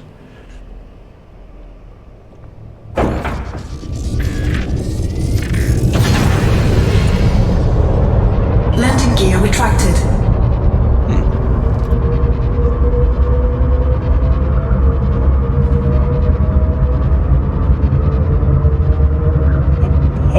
Up.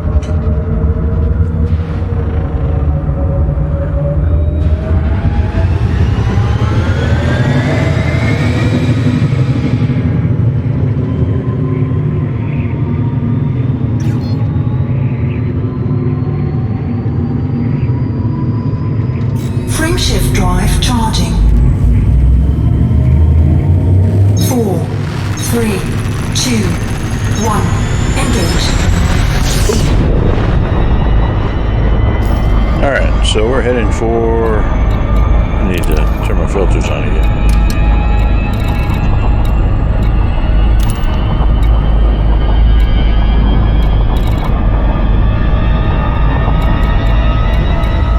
Alright, number 2.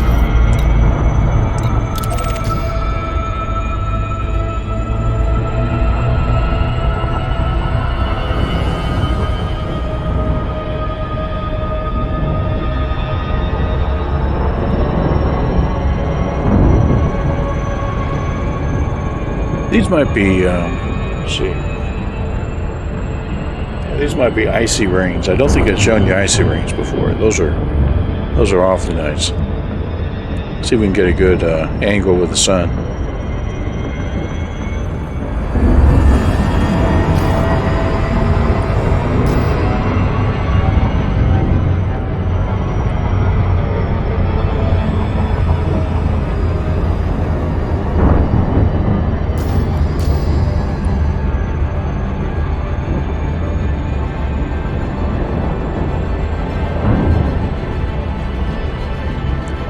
Okay, that's what was going on. The moon did have 2 rings. A really thin outer ring. Yeah.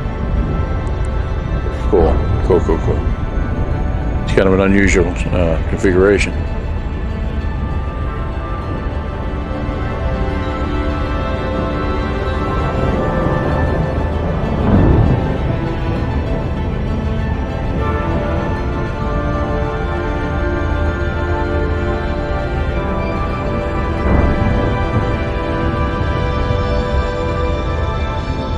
Now what struck me about this gas giant was the coloration. It looked like there might have been some green in there, which is kind of a interesting thing to see. So it might be scintillation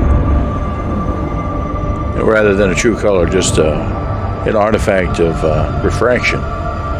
But let's take a look.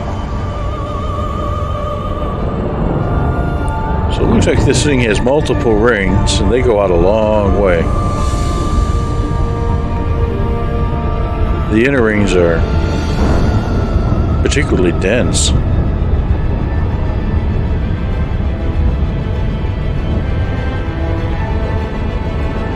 Okay.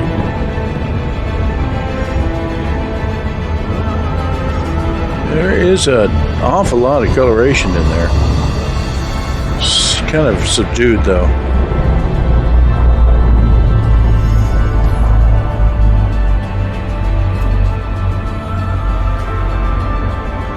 I think I see green. It's not brilliant, but the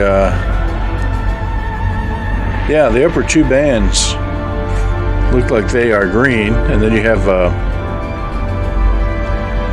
that blue storm-looking thing. It's all very kind of dark, but let's get a little closer.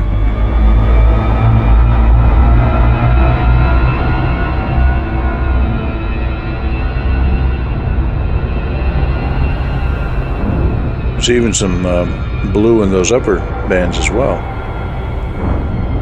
This might be one of those things where you have the picture of the dress and people are kind of arguing over what color it is.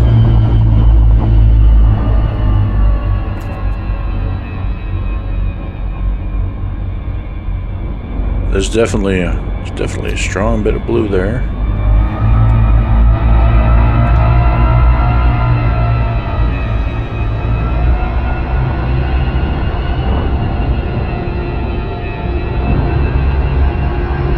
What's significant about the coloration was twofold.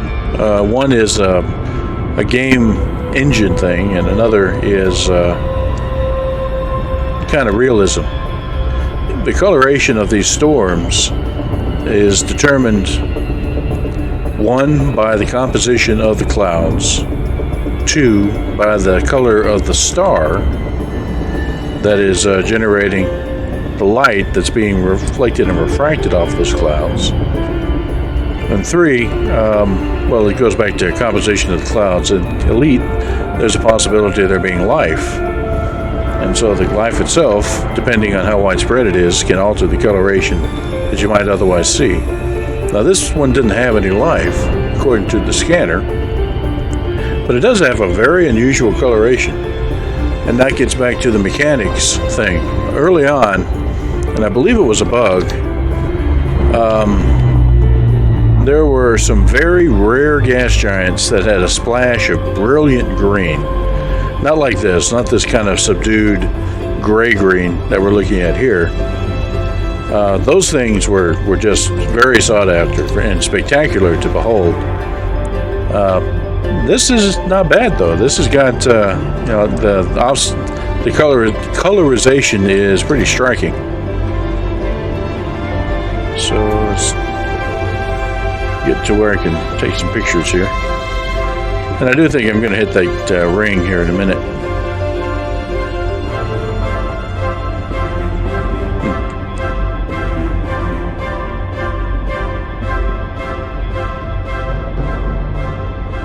Yeah.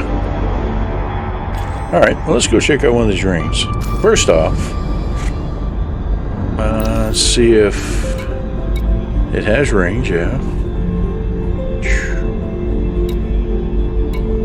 Want to know about the ring composition, so let's see if we can get on the system map here. Probably have to scan it first.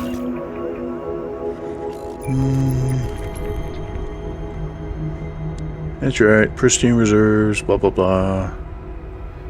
It didn't say anything about the rings yet. Had to scan it. But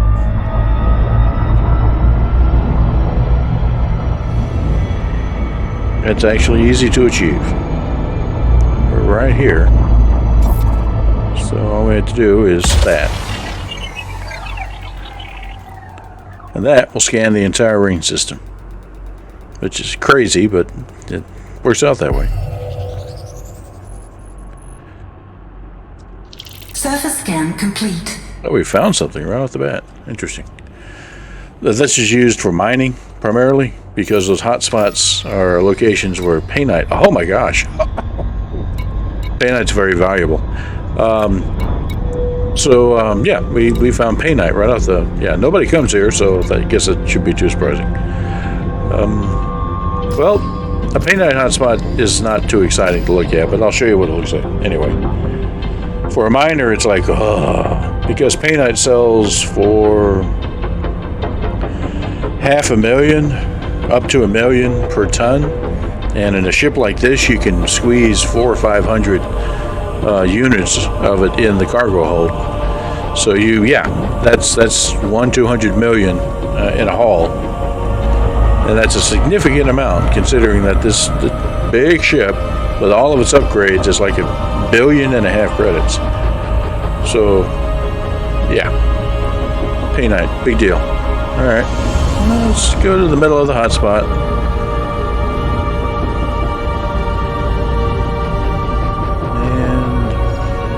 And take a look.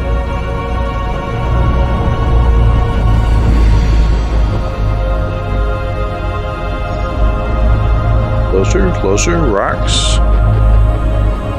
And we'll see what we get.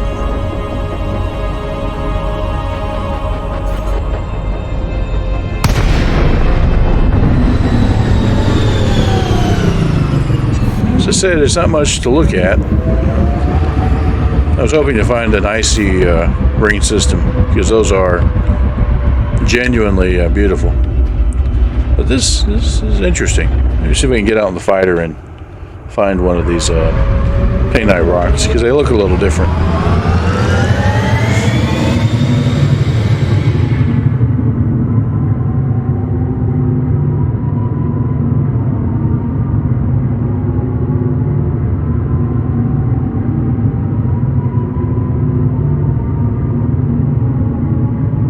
Don't have any mining equipment on the ship, scanner or such, so we'll just have to make do.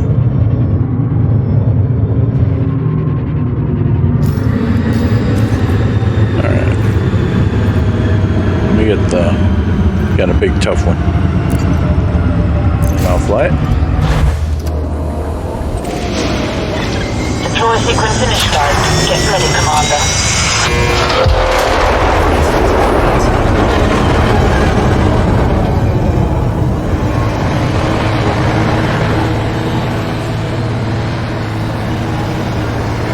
Actually, you're kind of seeing it right off the bat.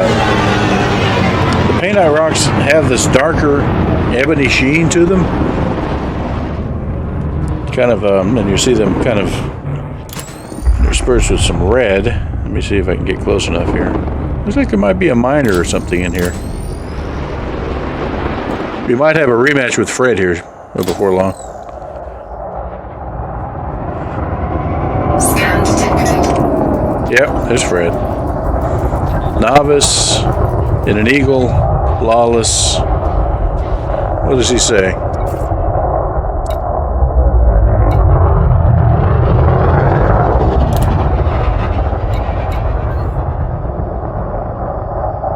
He didn't say anything. Okay, I'm cool with that. So we'll leave him alone.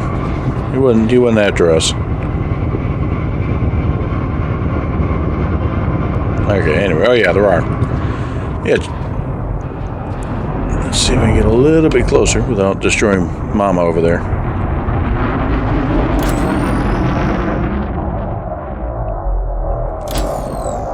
I get a little nervous when... Yeah, there. You can kind of see it a little bit. Those red veins in there tend to indicate the presence of something more valuable. And let's see if we can find one that has some outcroppings, which are things that you can kind of burn off for additional fun and prizes.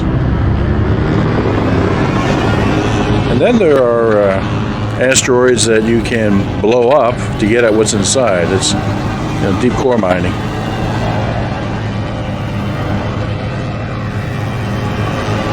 Yeah, all of these are fancy.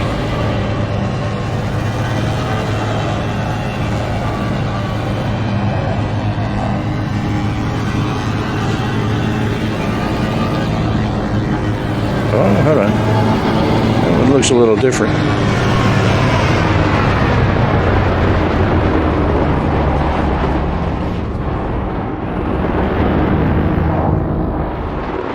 What's up with this guy?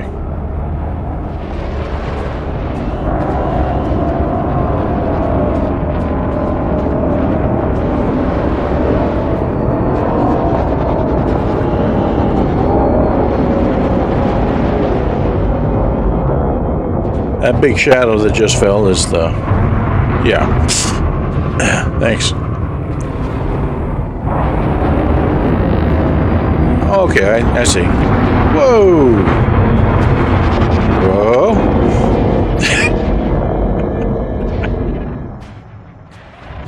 She's trying to maintain formation. I should have had him stay out of the field. Yeah, okay, that was just kind of a shadow. Alright.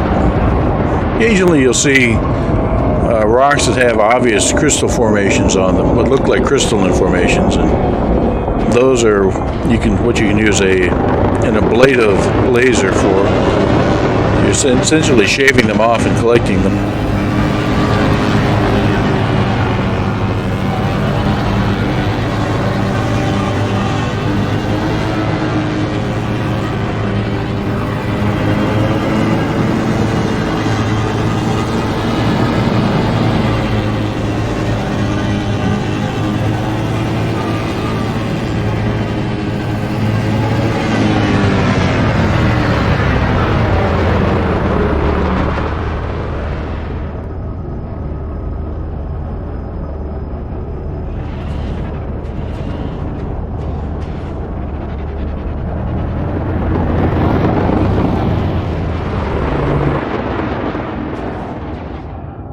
Yeah, I think this is another good example of what a painite rock looks like.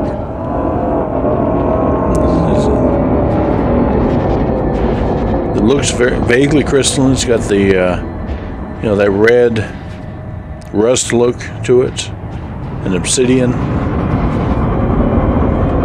All right, so let me dock up here, and that'll be that.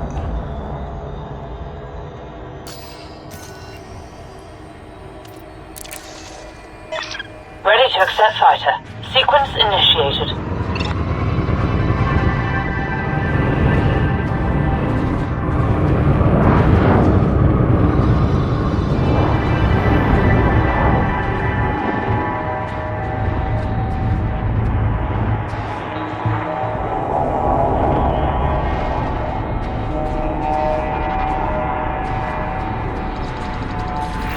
Fighter docking sequence initiated.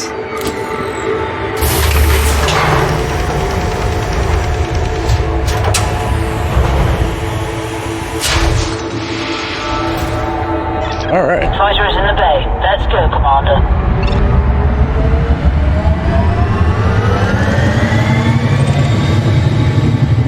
Well, let's see what the next system gives us. And that probably will be our last system of the evening.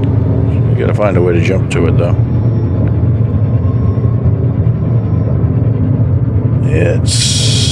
Oh yeah, we could probably do it right here. Are we mass locked? Yeah, we are. Okay.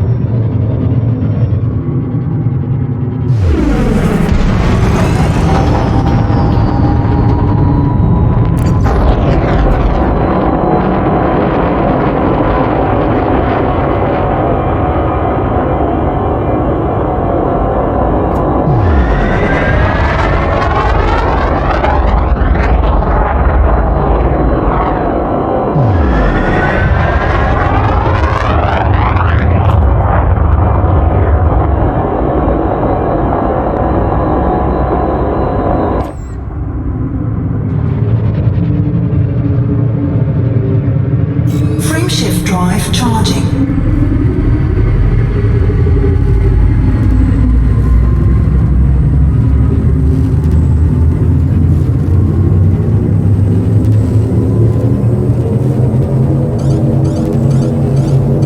Or not? 4, 3, Okay. 2,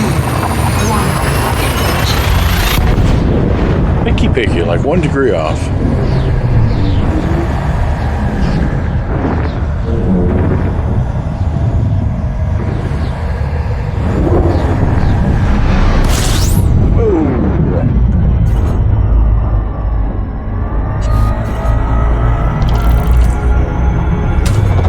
Fuel scooping. Fuel scooping complete.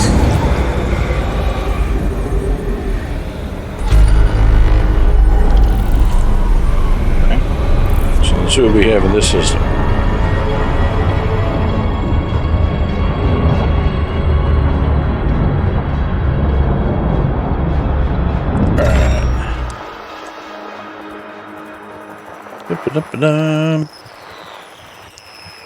Somewhere. I know there's got something crazy going on here. Oh, hello, planets. I know you're on there somewhere.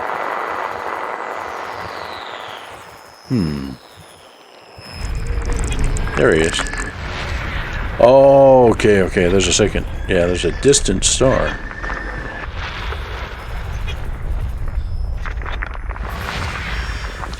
Iceberg.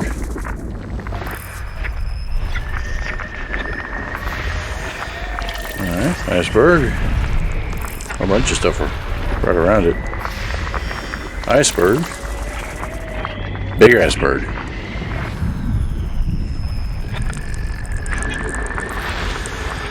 Rocky Ice World. Okay. Rocky Iceberg. Methane rich, huh? Alright, let's see what else we got here. Actually, quite a few. But they're all around that distant star and icy body. Okay. System scan complete. Didn't see any life.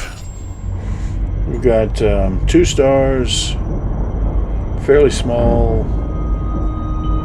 There are a couple of moons that are landable, but there's nothing really out of the ordinary, so we'll move on to the next system.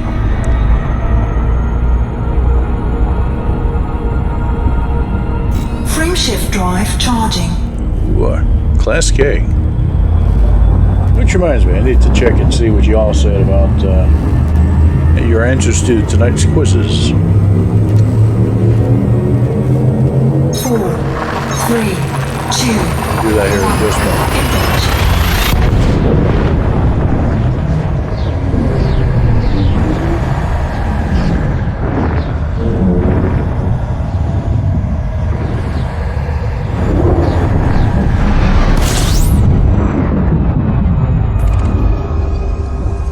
Hmm.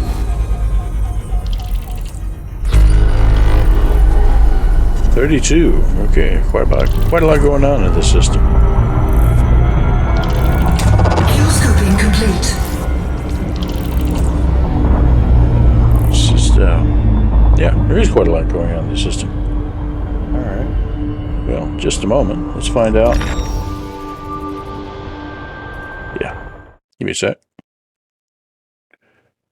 And where is he at? This one. Okay. Yeah.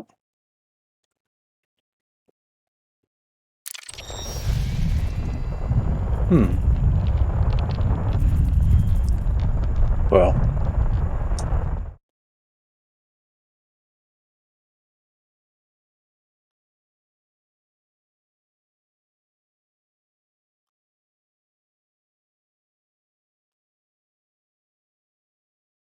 Oh. Oh well.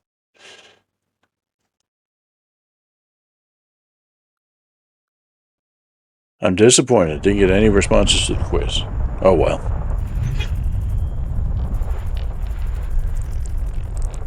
So let's see what we have in this system. Alright. Mineral content.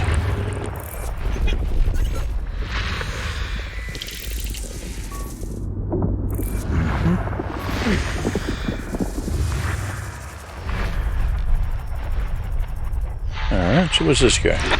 Ooh, gas giant.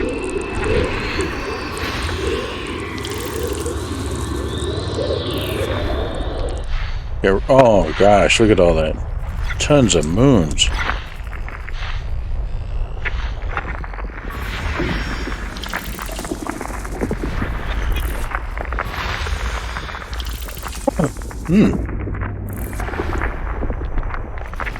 Yeah.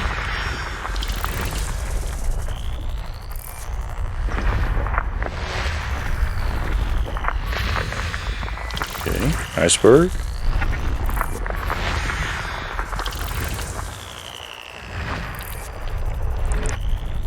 What have we got here?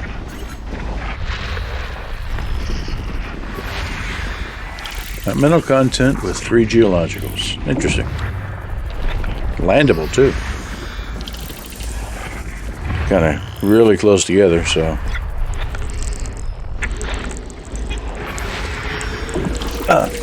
Pardon me.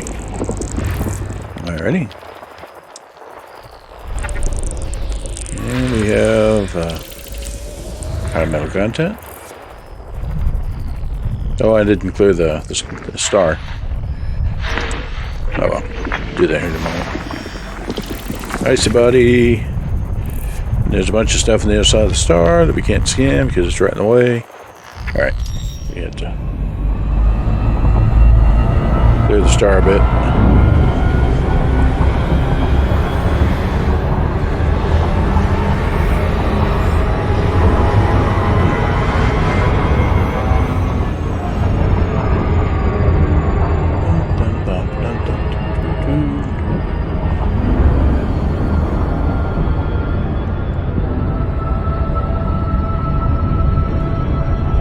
Alright, now we can see what's on the other side of that thing. Yeah. High metal content. Trace atmosphere. Okay, we got something out here. Gas giant. Class 3. That's interesting. So it's another gas giant close by that it's co-orbiting with. Rocky body.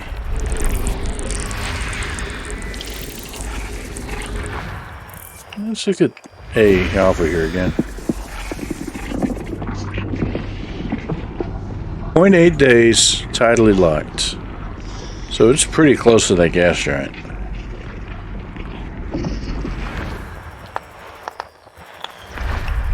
It's 10 a.m. Okay.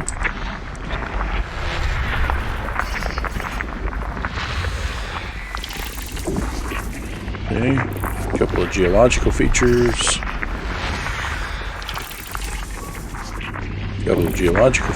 Basically moons that are very close. And 10 has some interesting proximity type features. Oh, look at that. It's got a weird ice cap. It's, yeah, 3 geologicals. Okay. A couple of geologicals.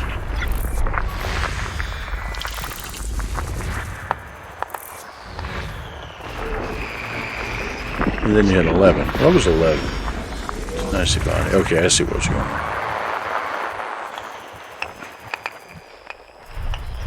There we go. Gas giant.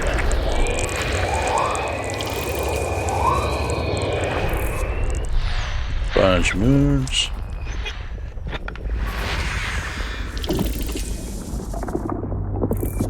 Alrighty. A rock with 7 biological signatures. Okay, hold on. Let's look at this.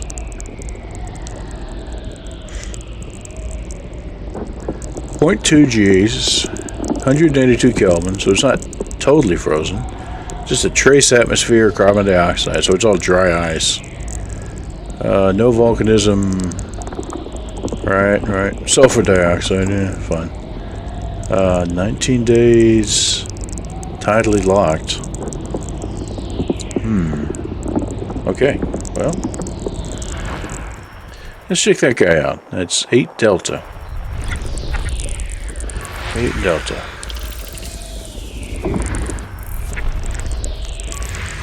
Alright, Baker, 4 biologicals here. It looks like this is another one of those. Alrighty. Anybody else? Yeah, right there.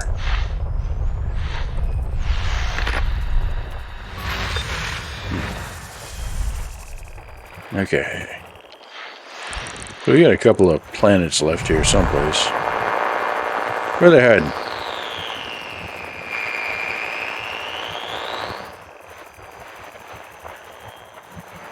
There we go.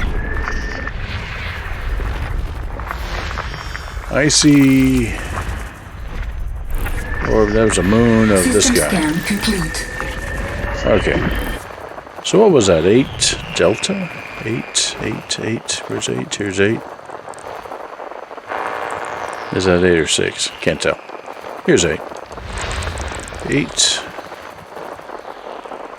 delta. Yeah, 7 biological. Let's go check it out. I think that's the most I've seen so far. 8 delta, huh? Gotta find, here we go. Oh, good. I'll get another poem in then.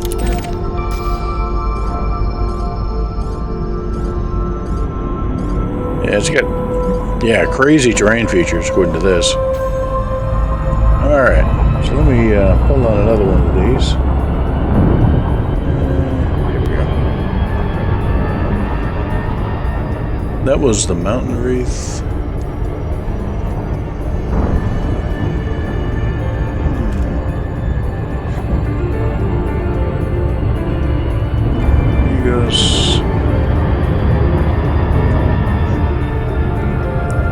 There we are. The springtime of our lives is brief. Okay. Again, this is Yegosh. The springtime of our lives is brief. A scorching summer follows behind. A turbulent autumn and a freezing winter. Day after day, strings together. Each of them bears our personal torment. Not a day that we desire, nor a bliss that we wish for. Whoever could restrain the wild winds, keep the oceans from foaming, or assign limits to man's desire. Take a look at man from every angle, then judge him as you find fit. Man is man's own most mysterious secret. Man is the maker's stuff of choice. If the east indeed gives birth to light, if the being indeed sees in a radiant glow, if the earth is indeed no mirage at all, then indeed the human soul is immortal. We are the spark to death's dust cloud. We are the light engulfed by the darkness.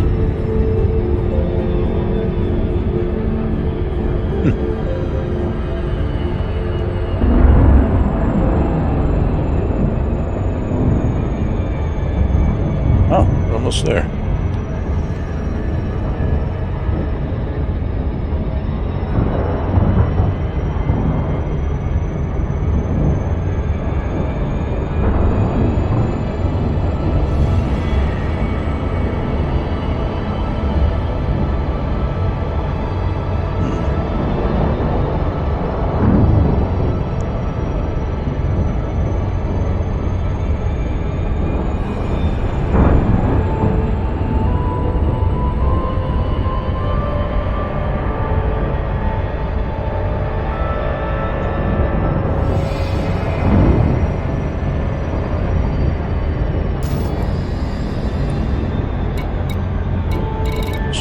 This guy. Let's see what we got here.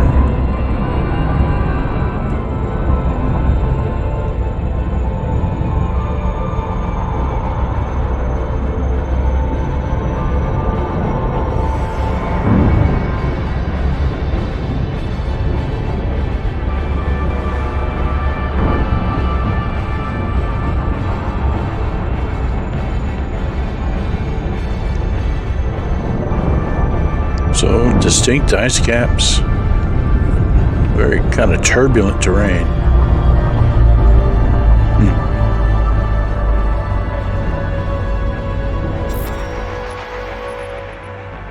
All right, let's see. 2, 1. Oh, let's try 3. 2, 3. Let's see what we get.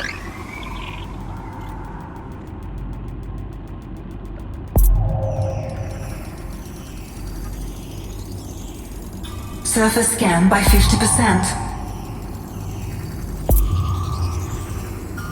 Ta-da! Surface scan complete. Okay. Alloids, bacterial colonies, the concha, fungoids, that's kind of newish. Osseous, stratum, tussock, all over the place, all sorts of fun stuff. Well, I think pretty much anywhere we sit down is going to be, although there are a couple that seem to like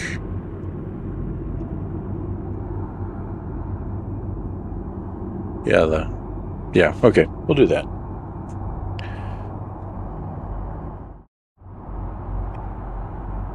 That button.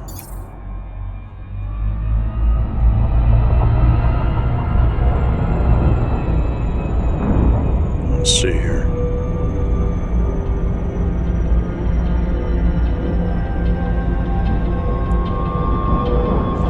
Planning on pulling up shallow to hit one of these spots that's well in daylight.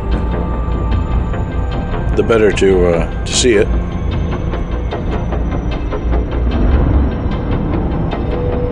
Nah, don't worry about it. It's just something, we're fiddling with.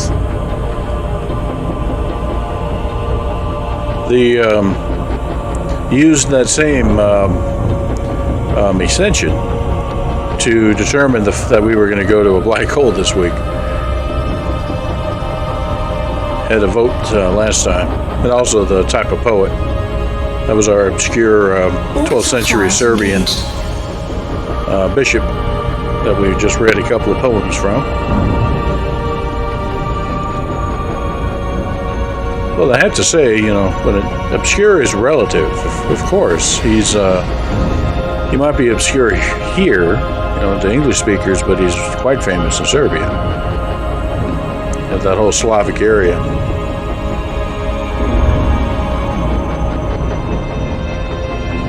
Look at that, there's a little smiley face right there. Yeah, we're landing, looks like, southwest of the smiley face, so can't go wrong.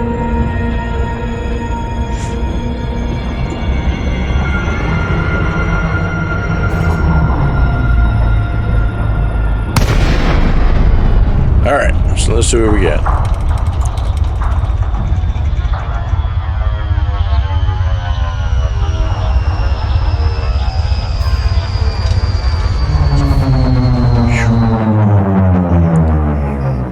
Oh, no way. Oh, no. Oh. Oh, wow. It's like the Grand Canyon. Well, you actually know. This might be good for the fighters. Oh, God. But trying to drive the SRV down there, it's...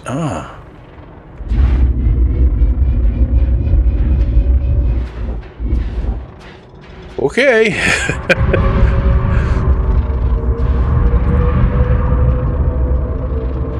I said we landed near the smiley face. I don't know. Now I'm beginning to wonder what it was smiling about.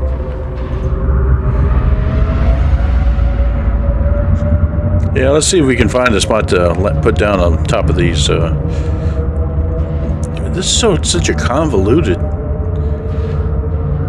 terrain. I don't know what to call what. It's a mesa? Is it it's like a plate? Basically, it's like the whole thing is I suppose I should put my landing gear down. The whole thing is like a Richter 11 earthquake, across the whole planet. Which I guess makes sense. It's a rocky moon of a nearby gas giant, and yeah. It's just a mess. Ooh. I'm wondering how this is going to work out. Well, we found a parking spot. Sort of. Really?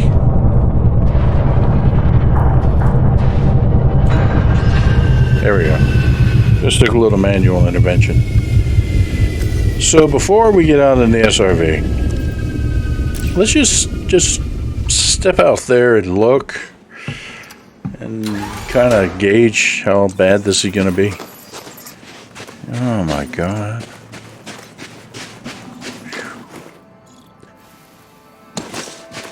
So 0.2 gravity, and there's some critters right over there. Yeah, this one really reminds me how just crazy these plates are. Oh, look at that. That doesn't resemble something dangerous at all.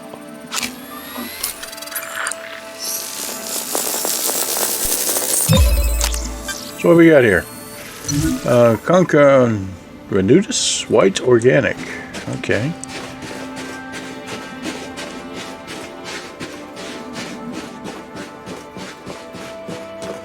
Alright. Just take a look around here. I might need to do all this on foot because it's just too crazy for an SRV. Oh, hold on, there's more stuff.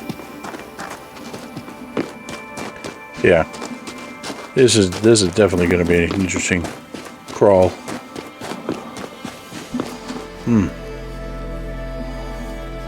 Well, let's see. Yeah. Let me take a moment to look at the what we got here. Give me my.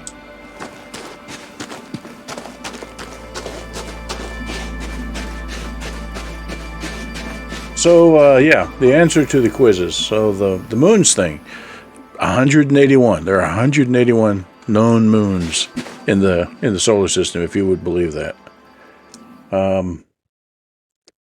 Let's kind of go back here. Yeah, on the galaxies thing, that's correct. Ellipticals are the most common.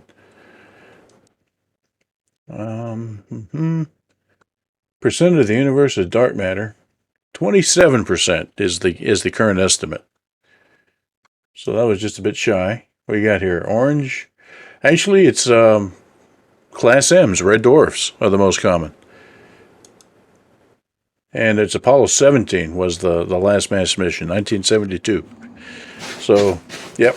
Well, thanks for trying. I hadn't decided what to do with that exactly. Just it's kind of cool to have a space theme related quiz to go along with your space theme game. And it looks like another one of those little dangerous looking things that you can scan. Yes, here we go.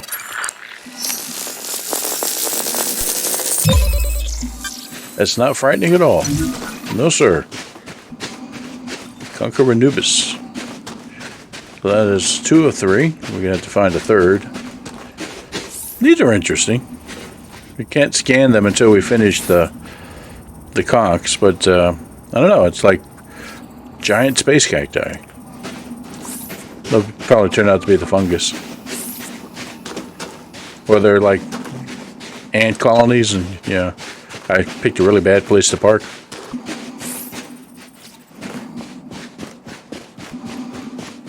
There we go. Maybe that's a third one over there.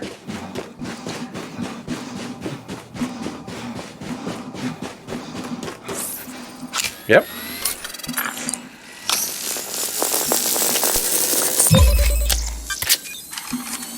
All right, sweet. We need this.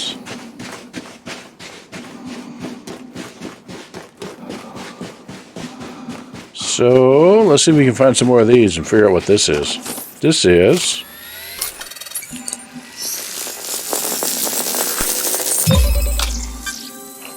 yeah, it's the fungus, fungoid stabitus peach, and stabitus seems it's dagger shaped, so I guess that may be what that's all about.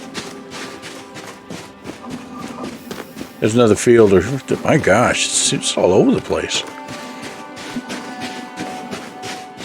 It's going to be one of those things like, it's the whole moon is basically this one giant fungus, and all we're seeing are the little bits sticking out.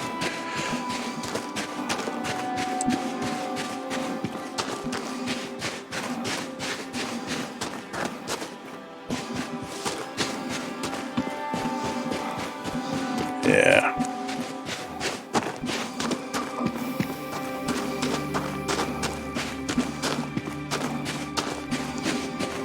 What's my temperature? Temperature's great. 218. That's not bad. Hold on. This is different. No, it's the same thing. Just not enough diversity. I was thinking I was going to run into a sheer cliff by now. Which is why I wasn't doing this in the SRV. This is not so bad so far.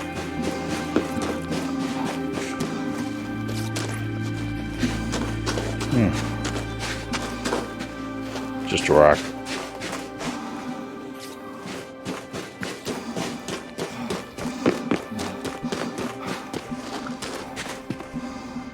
Yeah, there's my sheer cliff over there.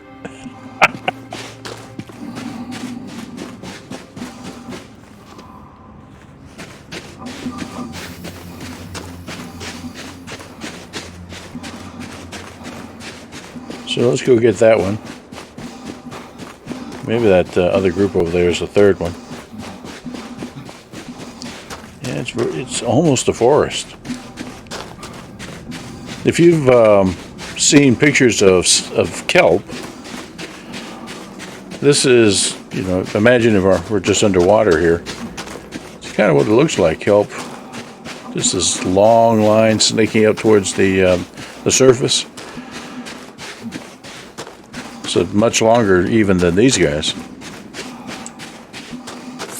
There we go. Let's get another one of these.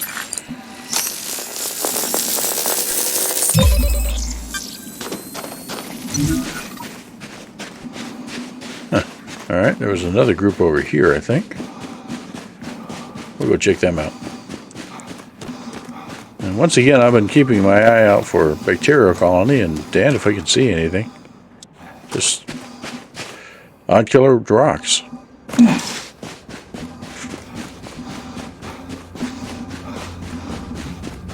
Yeah, I probably need to head back. Do I have... Let me check, see if I have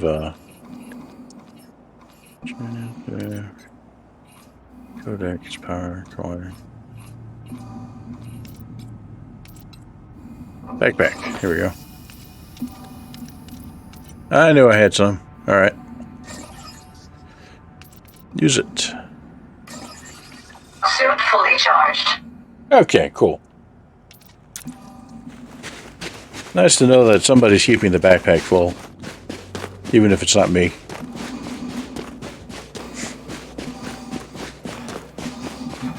No, these are different critters. Yeah. These are aloe vera plants. That's what they look like. Well, that's not an aloe vera. It's actually kind of... I don't know what to make of that.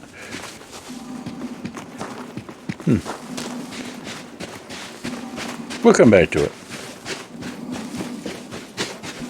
You just need another one of those fungus guys. Let's see, there's that.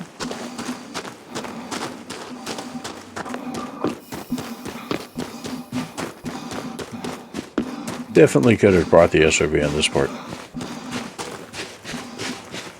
Even had jumping dunes and everything.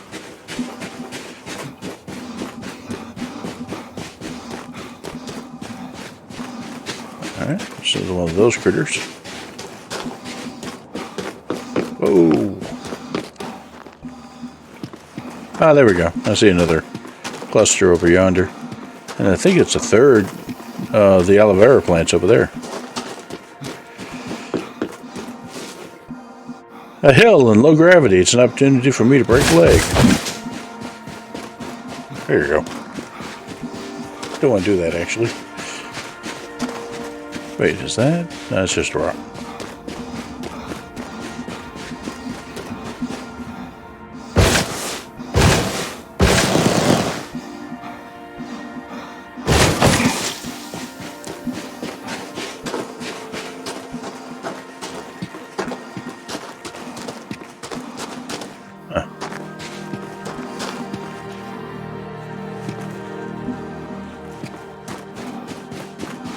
They looked a lot closer than they were.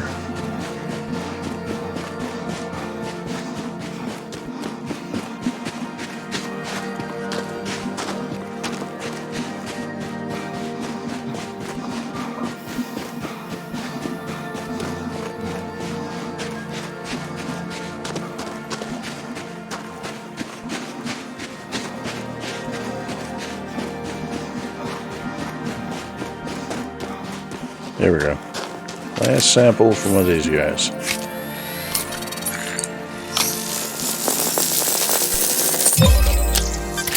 There we go. Got another one. We get the peach cactus. Try not to tell Georgia, but Arizona's getting in on their business.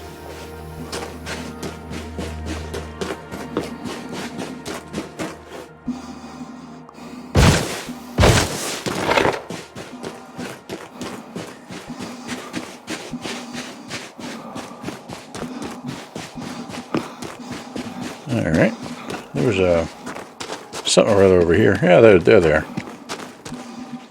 There's a bunch of them down there.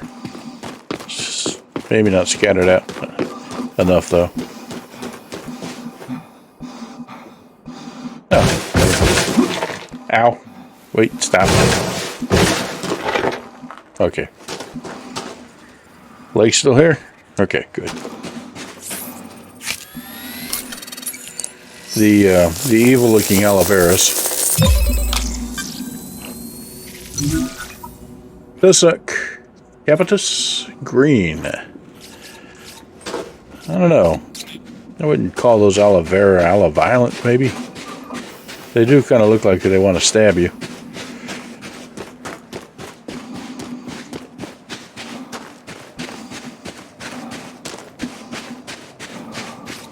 Huh? All right. There's another group over here.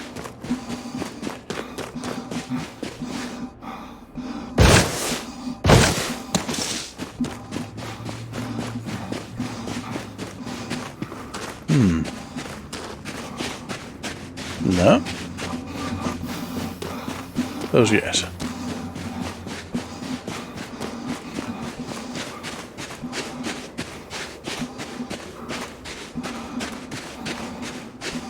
Oh, wow. I didn't even bother. Look at that. We may have an eclipse here before long.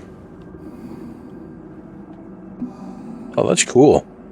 Yeah, the gas giant this little guy's orbiting, we're on the far side of it, and I don't know which direction of the orbit we're on, whether we're ascending or descending, essentially.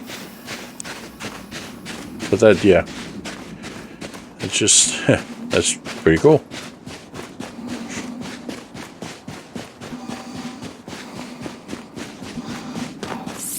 Okay.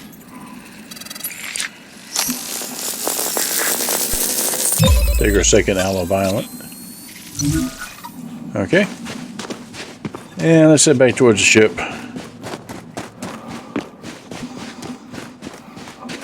Ship is that way.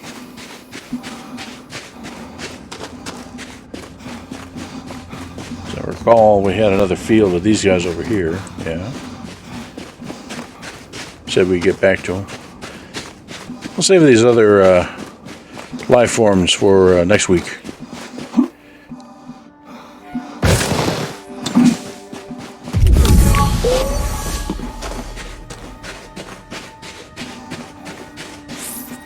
There we go. It's our third aloe violet. There we go. That's 3 of the 7 life forms on this world, just within walking distance of the ship. So nice. That'll next week will be the horror of the SRV trying to get through these canyons. I bet that's probably what it is. They're probably down in the canyons. Ooh.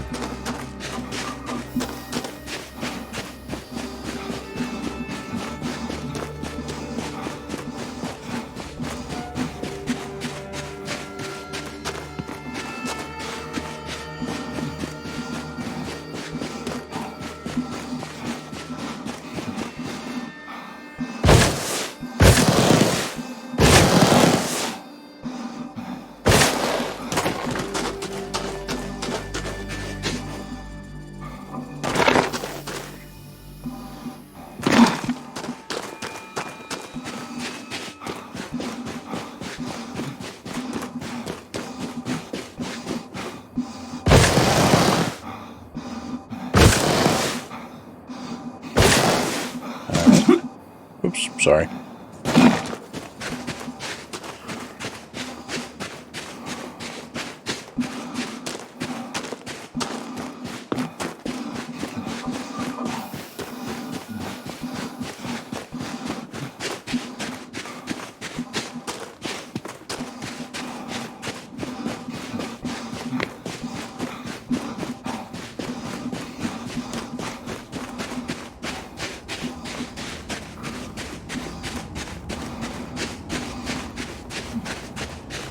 Yeah, sure enough, we landed in a field of these guys.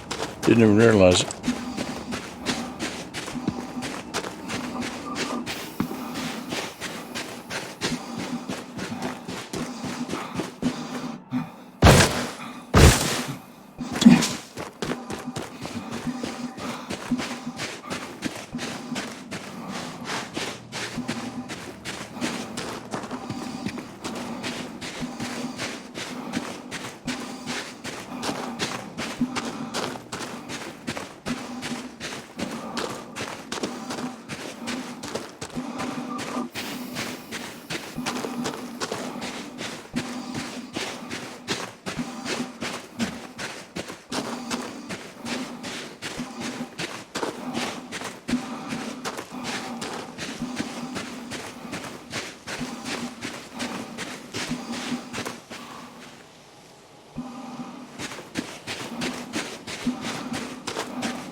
Well, everybody, I think that's probably a good parking spot.